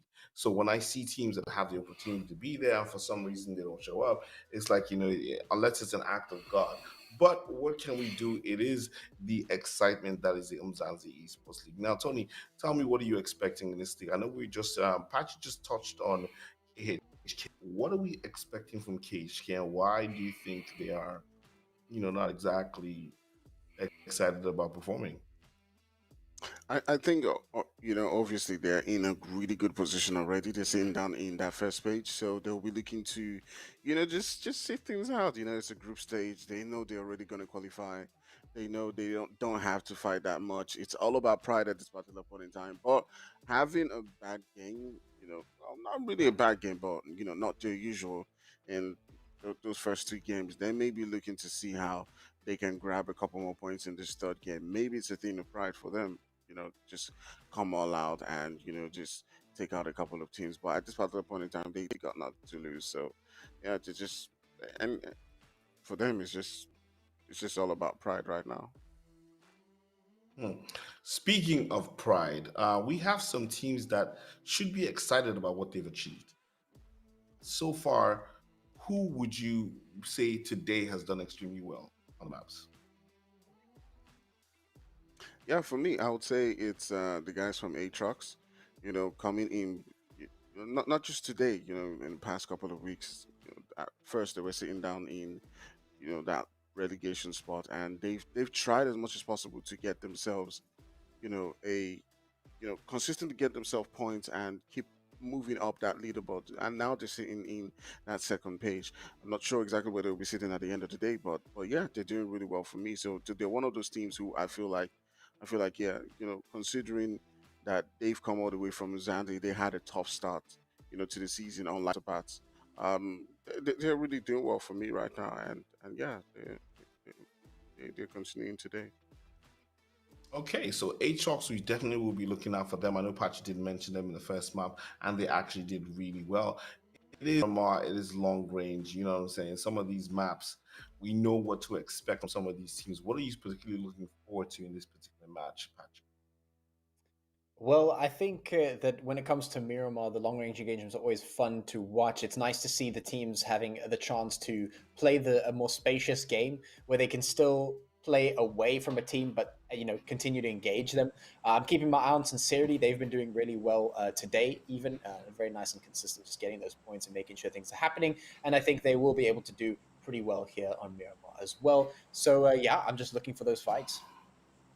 All right, we are looking for those fights, and I will leave you guys to bring those fights to us as you do with all the color and flair. Ladies and gentlemen, it is Ackfire and Patchy bringing you all the action. I will see you at the end of the map. All right, into the action. Map number 3, Miramar, to end things off here for today, for our day number 2 of week 4. Of course, we still have games tomorrow, but you've got to stick around for those. You've got to pitch up at the same time if you want to catch those. So for now, we're going to be ending things off on Miramar. We got the large, wide open spaces that is this particular map. Some time to fight some good long range shots that should be shown here today by some of these teams. We know that they are capable, and even Sincerity, I think, is definitely a team to be watching here on this particular map. I think we've seen them do some pretty good stuff here before, so maybe they'll find some success here again. Other than that, I think there are some teams that do want to try their best to put a few more points on the board before we end today's game.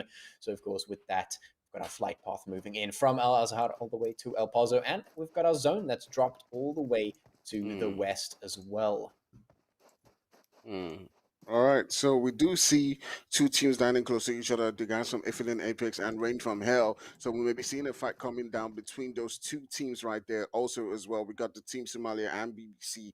Miramar is such a big map, but a lot of times we do see these guys just landing next to each other and just contesting for those particular spots together. So yeah, we might be seeing some fights coming down between those two teams, and we're keeping an eyes close on them. But that zone shifting all the way towards that northwest region, and yeah, we got a couple of teams already sitting down there. The guys from Sincerity as well already holding that position. We do see Kage not too far away from Old Boy. The rest of his teams are not really close right there. Kage is one of those players who we know has the firepower to sort of like hold back the two guys who are pushing him right now. So it goes into a particular position right there. If they're not mulling that spot, he may be able to take out the Old Boy, but Old Boy does spot him, just send out a couple of fire right there. But Kage coming in like I did predict and does get a knock right there. The rest of his teammates are coming in to provide that support right there as Old Boy does get taken down. And yeah, that was an unsuccessful push from those players from Rain from Hell. Their two other teammates are not in the same vicinity with them, and we'll be curious to see if they do decide to make that push onto a full team or we just now be rotating out of that spot. Yeah, absolutely. So right off the bat, we've got some things going. Got a little bit of tussle here between Rain from Hell and Aphelion Apex. We've got zero tolerance all the way up in the top right corner of the map. They've decided to go camping up there, away from all the rockets here.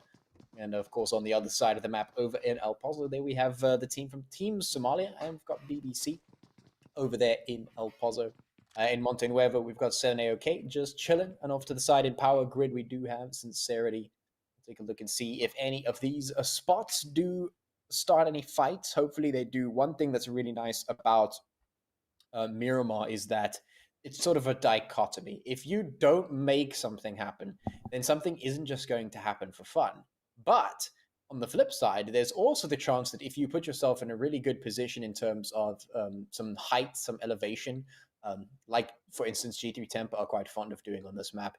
If you can find that spot, you'll be able to find so many teams in the surrounding area. You'll be able to find angles on just about everyone, and you can just start putting shots in. You can catch people out. You can catch the rotates. You can get some knocks here and there. Maybe even get some quick kills across the way, which is huge. And if you position yourself right, you can also do a little bit of gatekeeping for some of the rotating players if you're correctly positioned inside that zone. So there's a lot of potential here on the map, but you've got to use it if you actually want to get those points. Yeah, definitely spot on right there, Pachi. Getting those right positions is definitely key to, a Miramar game, being in the right spot at the right time in that zone. As you already see, the different guys such as BBC, Team Somalia, BC, Sincerity already doing. The guys from BC have been trying to get themselves some points, but it's not been working so far for them, and I'm not really sure if it's still gonna go on. I'm not sure if it's a confidence thing. Patchy, what do you think is going down with them? Because we do see them always, getting a spot within that zone, but somehow as the zone does shift, it does look like there's no game plan going forward, getting into the next zone, taking on fights. Is it a confidence issue?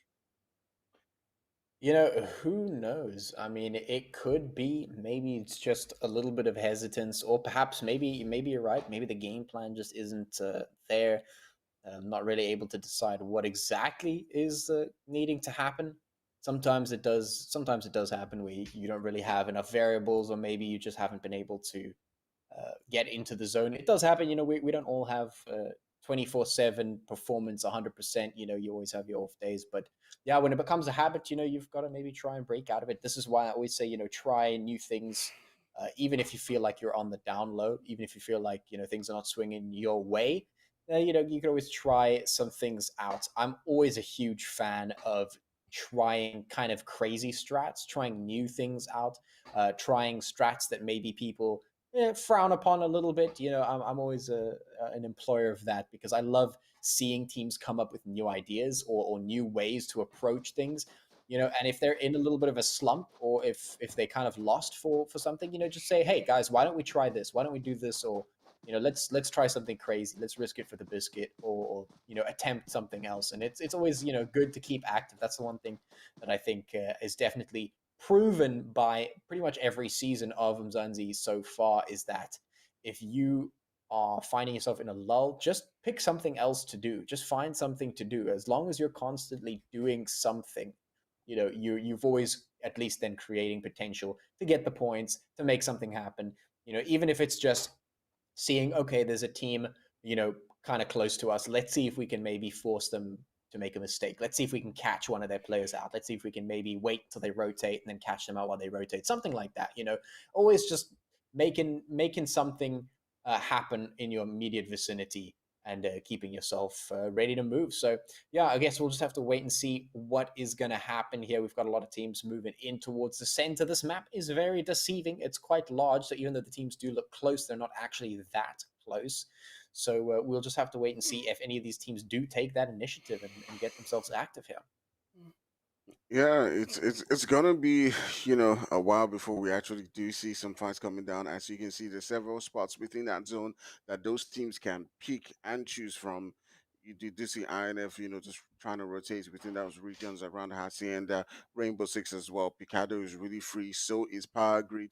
A couple of spots that they can call home for now, and it's all down to the next zone shift before we now begin to see teams just going at each other. And it's curious to see who's going to remain in that zone. Is it going to be is the zone going to shift all the way not towards that position around the guys from BC and KHK, or is it going to stay within the center where you do see the guys from BBC, Team Somalia, 7 AOK?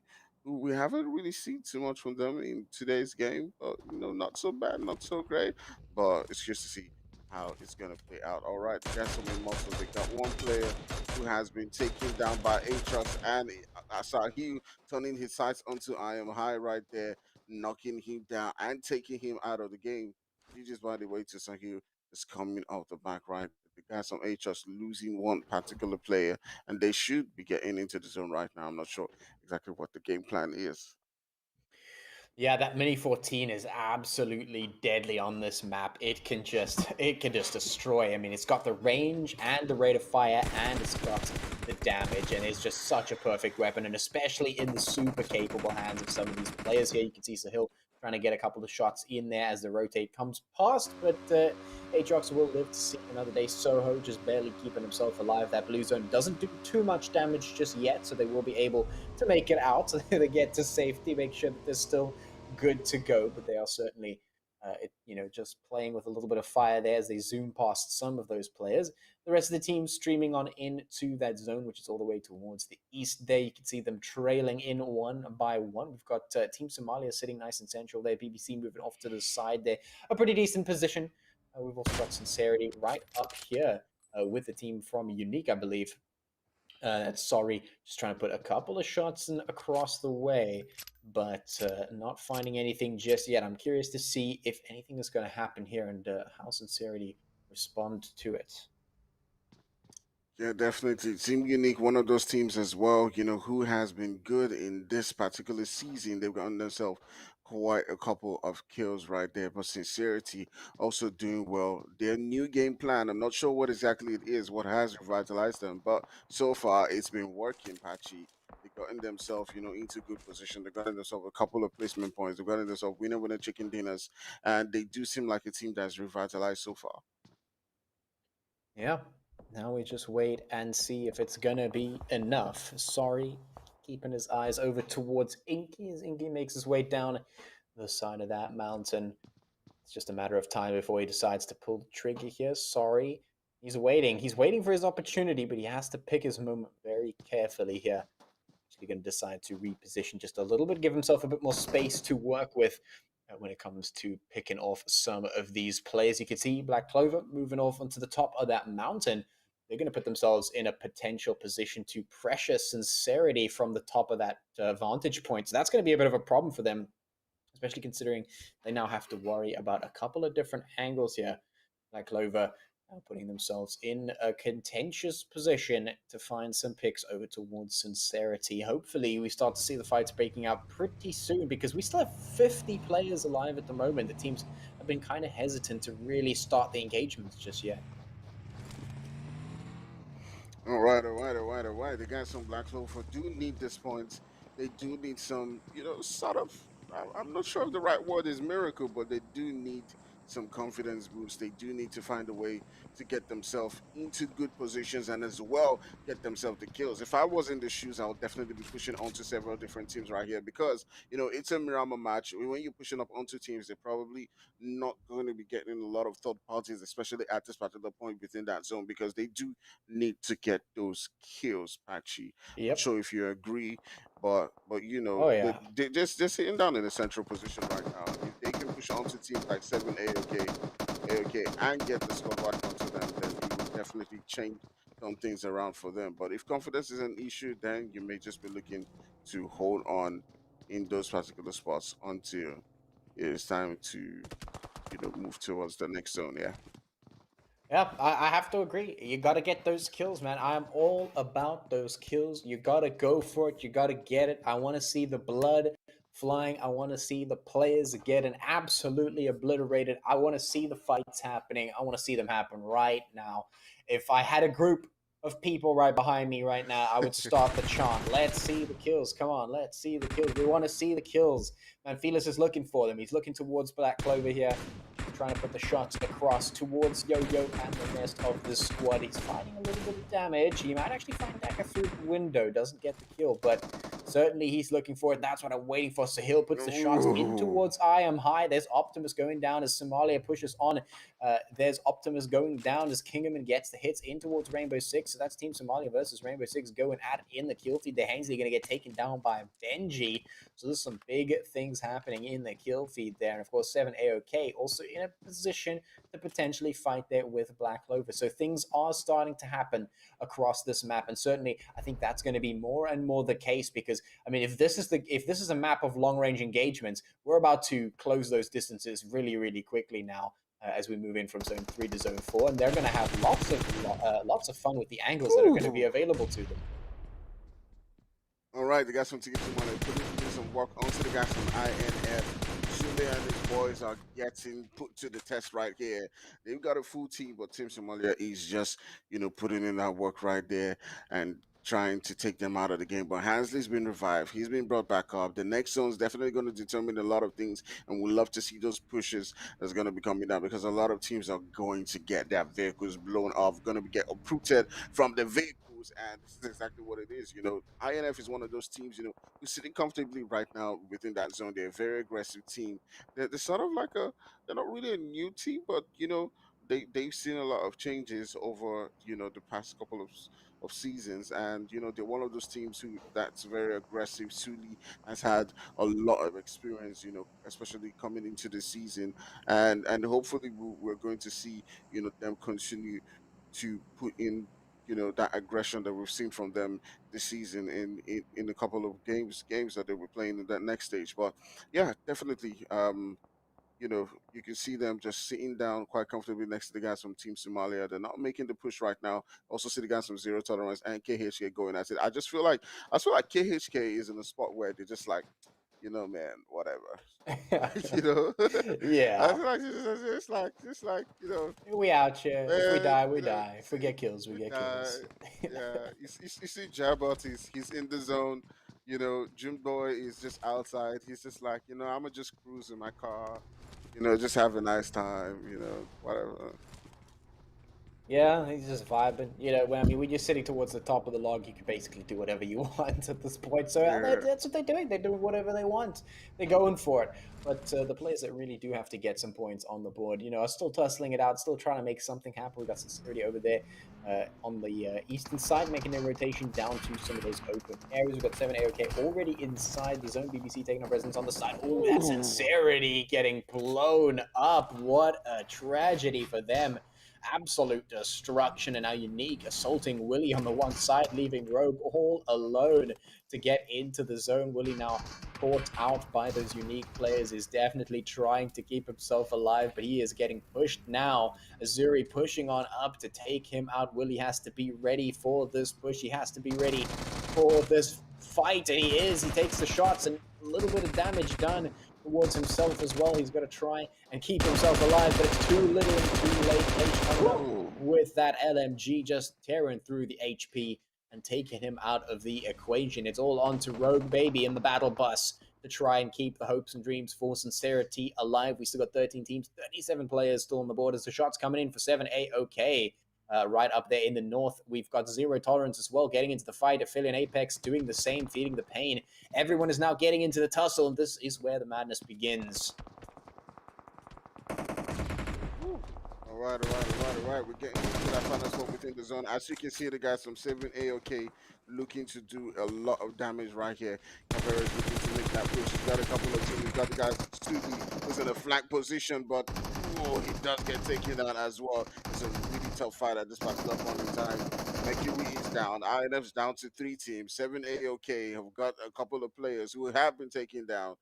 And right now they're in a really, really tough spots. INF trying as much as possible to hold things off. The guys from Aphelion Apex can also come into this particular fight and sort of bring in that third party as Rusty and Seiko will be looking to get into the zone as well. So INF doing a lot of work right there to defend that position. And we're moving into those spots within that zone where several different teams can now begin to take teams out around them. Manfield is looking to get that revive onto his teammates.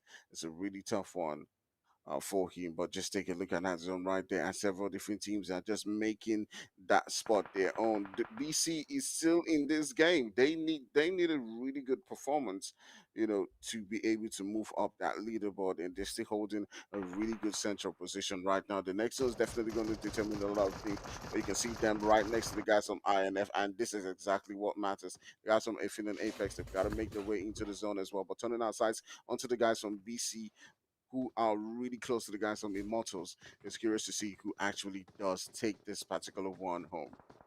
Yeah, this is going to be such an important fight here for the team from Black Clover.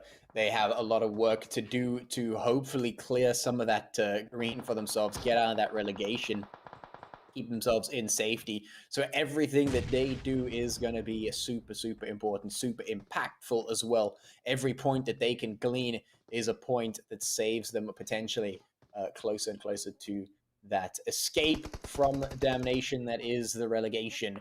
So right now they're going to have to look to try and get as many points as possible. Immortalz right up ahead of them. They've got Rogue on the back line, and we know Rogue quite good at sneaking, quite good at snaking, and quite good at assassinating you from behind if you're not paying attention. So certainly going to have to watch out for that. We've got BBC and 7AOK up ahead of that, just towards the north of that location. We've got Zero Tolerance now rolling in past 2 of those BBC players. This might not turn out too well for them. We've got Rainfall on the west as well. Some fights happening between Unique and Influence.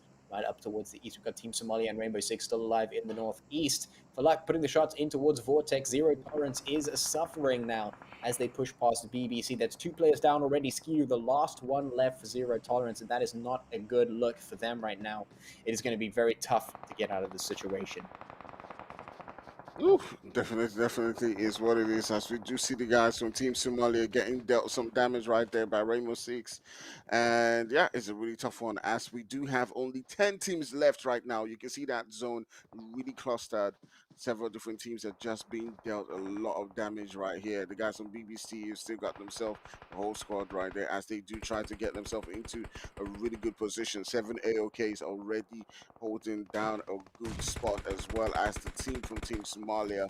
And these teams are just putting in the work onto themselves. It's curious to see how the guys from BC play this one out, as they're in a position where they're just taking a look at several different teams, and they can begin to farm kills from a distance. And do you think this is actually their time? I do see one of the players getting taken down. I mean, who knows? I mean, this is an absolutely chaotic zone right now. We've got so many ups and downs, so many bumps in the terrain, hills all over the show. We've got cover left, right, and center.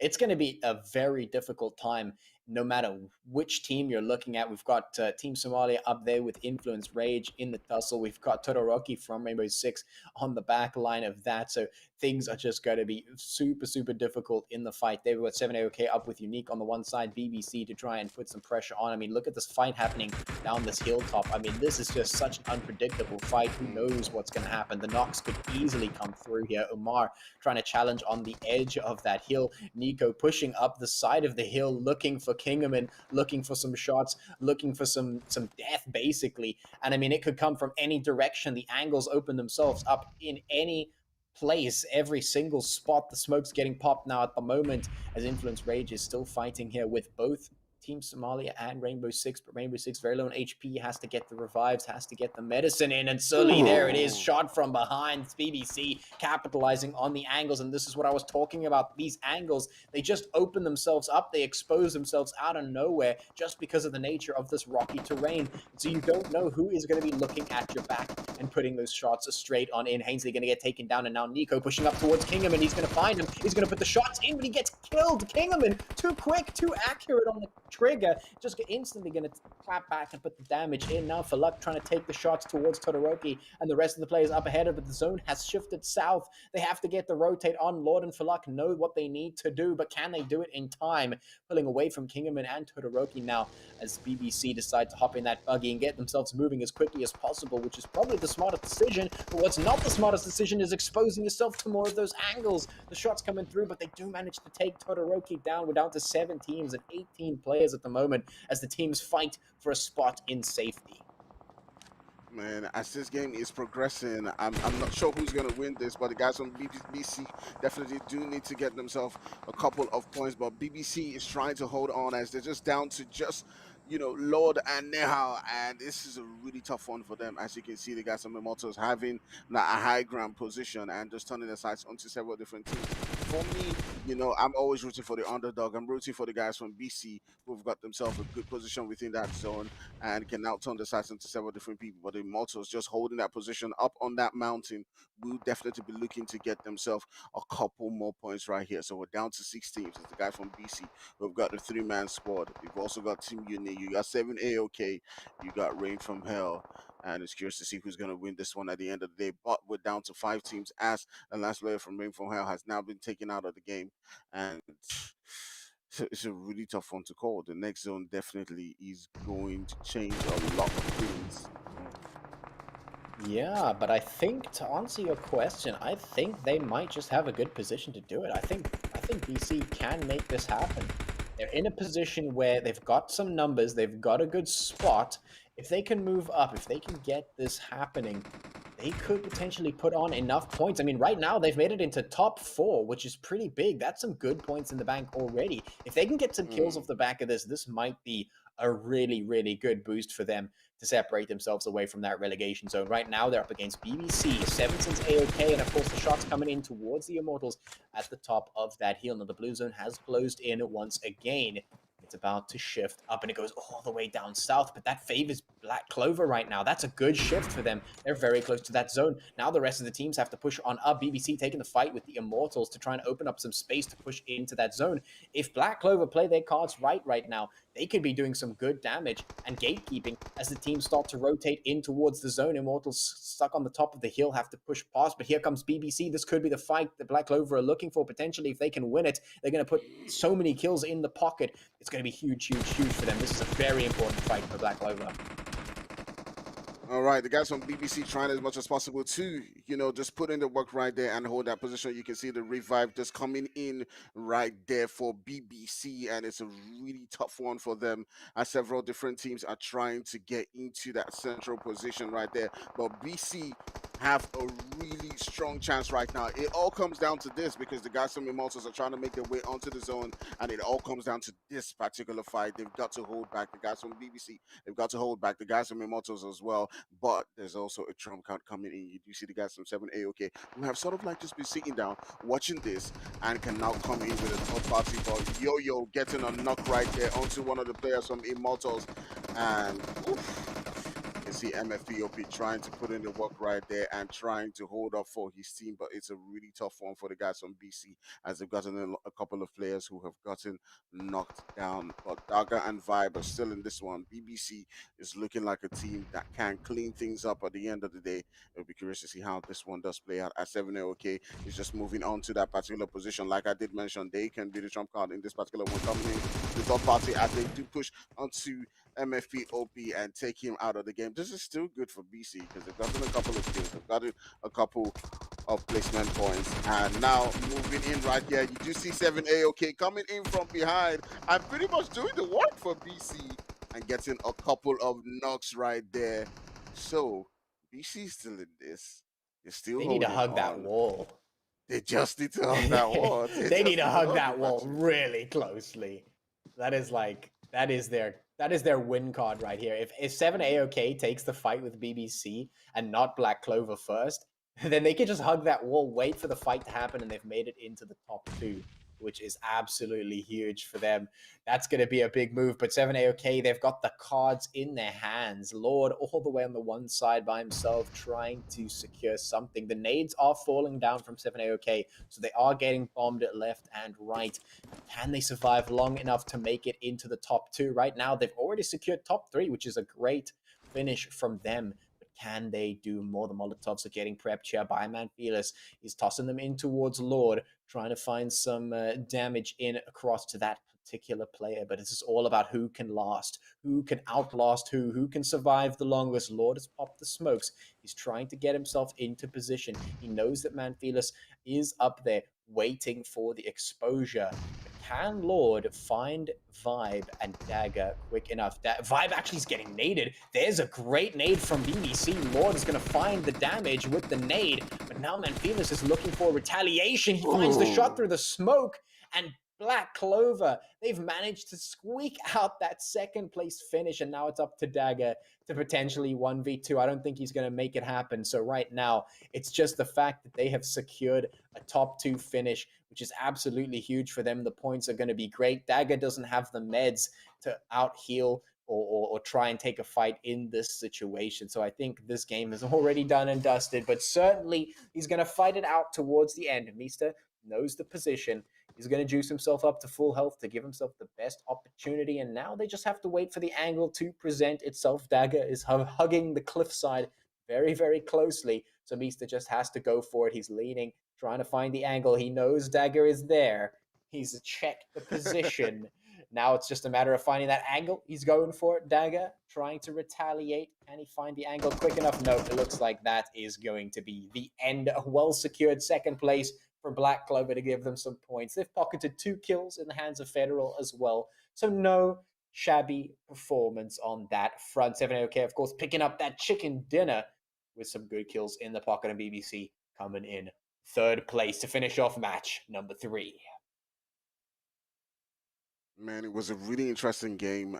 It's lovely to see the guys from Black Clover coming in second place right there. They didn't get themselves a couple of kills as we did, hope they would, but getting that second place and the two kills would definitely do a lot for them on that leaderboard and boost them right up. I think they may have done enough to get all the way into the third page, but yeah, I can't wait to see the table and to see how things have shaped up. Akfire, I was listening to you when you were casting and you kept saying, BC have got this, BC have got this. And I was looking at these guys. They are A-OK, seven sins A-OK is moving up that mountain and to get the high ground. Now, BC had the high ground and then lost it to Immortalz, and then in that battle lost some extra players. And then I watched literally these guys move up to that high ground. I was like, "Oh, this is done," because BC is stuck between BBC and AOK. Like, how are they going to take that? I was just like, "What is he saying? This is totally different from what I'm seeing." But that being said, that was an exciting final match. I'm sure the audience watching at home, you must agree that was so much fun to watch. And seeing AOK take that win, that means that we've got some interesting shakeups on the leaderboard today. So we're going to be taking a look at the standings after the final game for today. But what's more important for me is to see how the points from today affect the overall leaderboard. So I mean, Apache, I'm gonna ask you, what was your highlight from that final game? I think it has to be the squeak out from Black Clover there, just making sure that they get the top two finish. I think the big thing for them. I think they realized that the kills weren't really going to work out for them if they tried to risk the kills. They were going to get taken out too early. So they played the long game. They went for the positional points, and they did a really good job in getting into the end game, which is like, I mean, that's half the battle. In fact, maybe even 75% of the battle won already. And then it was literally just down to how long can we survive. Can we position ourselves in a favorable position to stay alive? And they did. They did exactly what they needed to do. They secured a top two, which is a pretty good finish for them.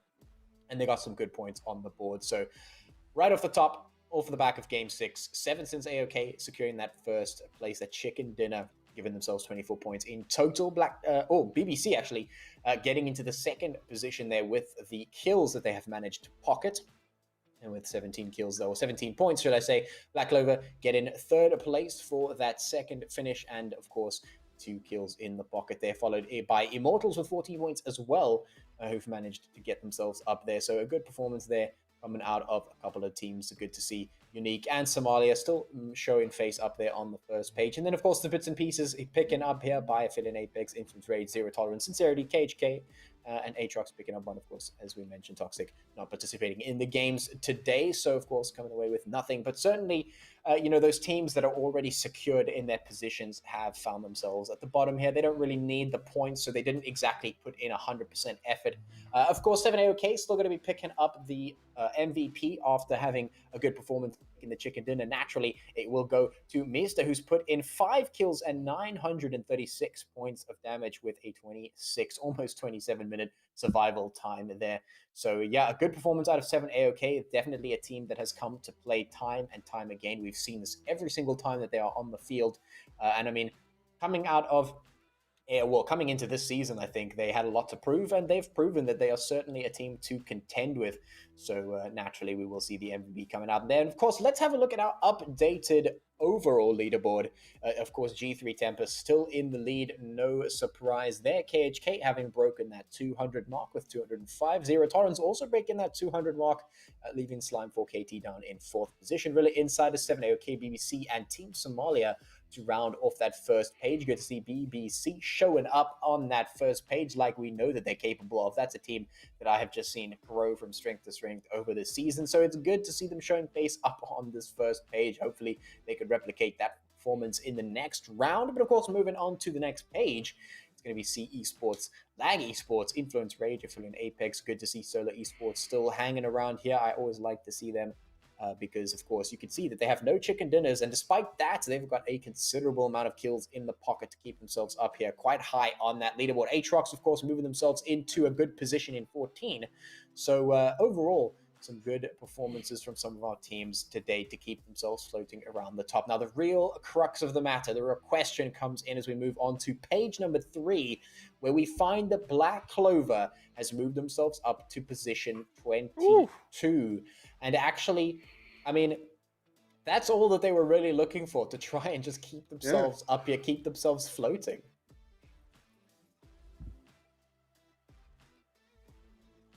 It's nice to see teams like Black Clover do that, because that's the magic that we keep talking about. When teams that have an opportunity to move up the leaderboard do so. And this page, like we know, is like the last place you want to be on in this particular round, because the guys on the next page we'll be looking at in a few seconds are in serious trouble and are running out of time. People like Fear, Young Thundercats, Exo Redefined, Comfy 6, Ultra 6, Black Crystal, Toxic Esports, these teams are running out of time to do the business that they need to do to make it to the next stage. And we are going to be having some more action tomorrow for this weekend set of games, and then obviously some more actions next week. But ladies and gentlemen, let's take a look at the updated overall kill leaders. Obviously, still the same guys, Buden, Zeke, Fex from 4KT, but we can see that KHK's Jerbot 12, that's a lot, is in there as well with 31 kills, 19 minutes and 29 seconds survival times, and a damage of 6,289. So there is some movement on the kill leaderboard as well. Ladies and gentlemen, the action is heating up. We are moving closer and closer to some teams being knocked out of the Umzansi Esports League and going to battle for relegation. But it's been an amazing day. I want to say big shout out to Tony Actfire and Patchy, who have done an amazing job today. I want to say thank you guys so much. Everyone watching at home, make sure you follow Nordwind Gaming Africa on all our socials, and definitely go check out nordwindgaming.africa.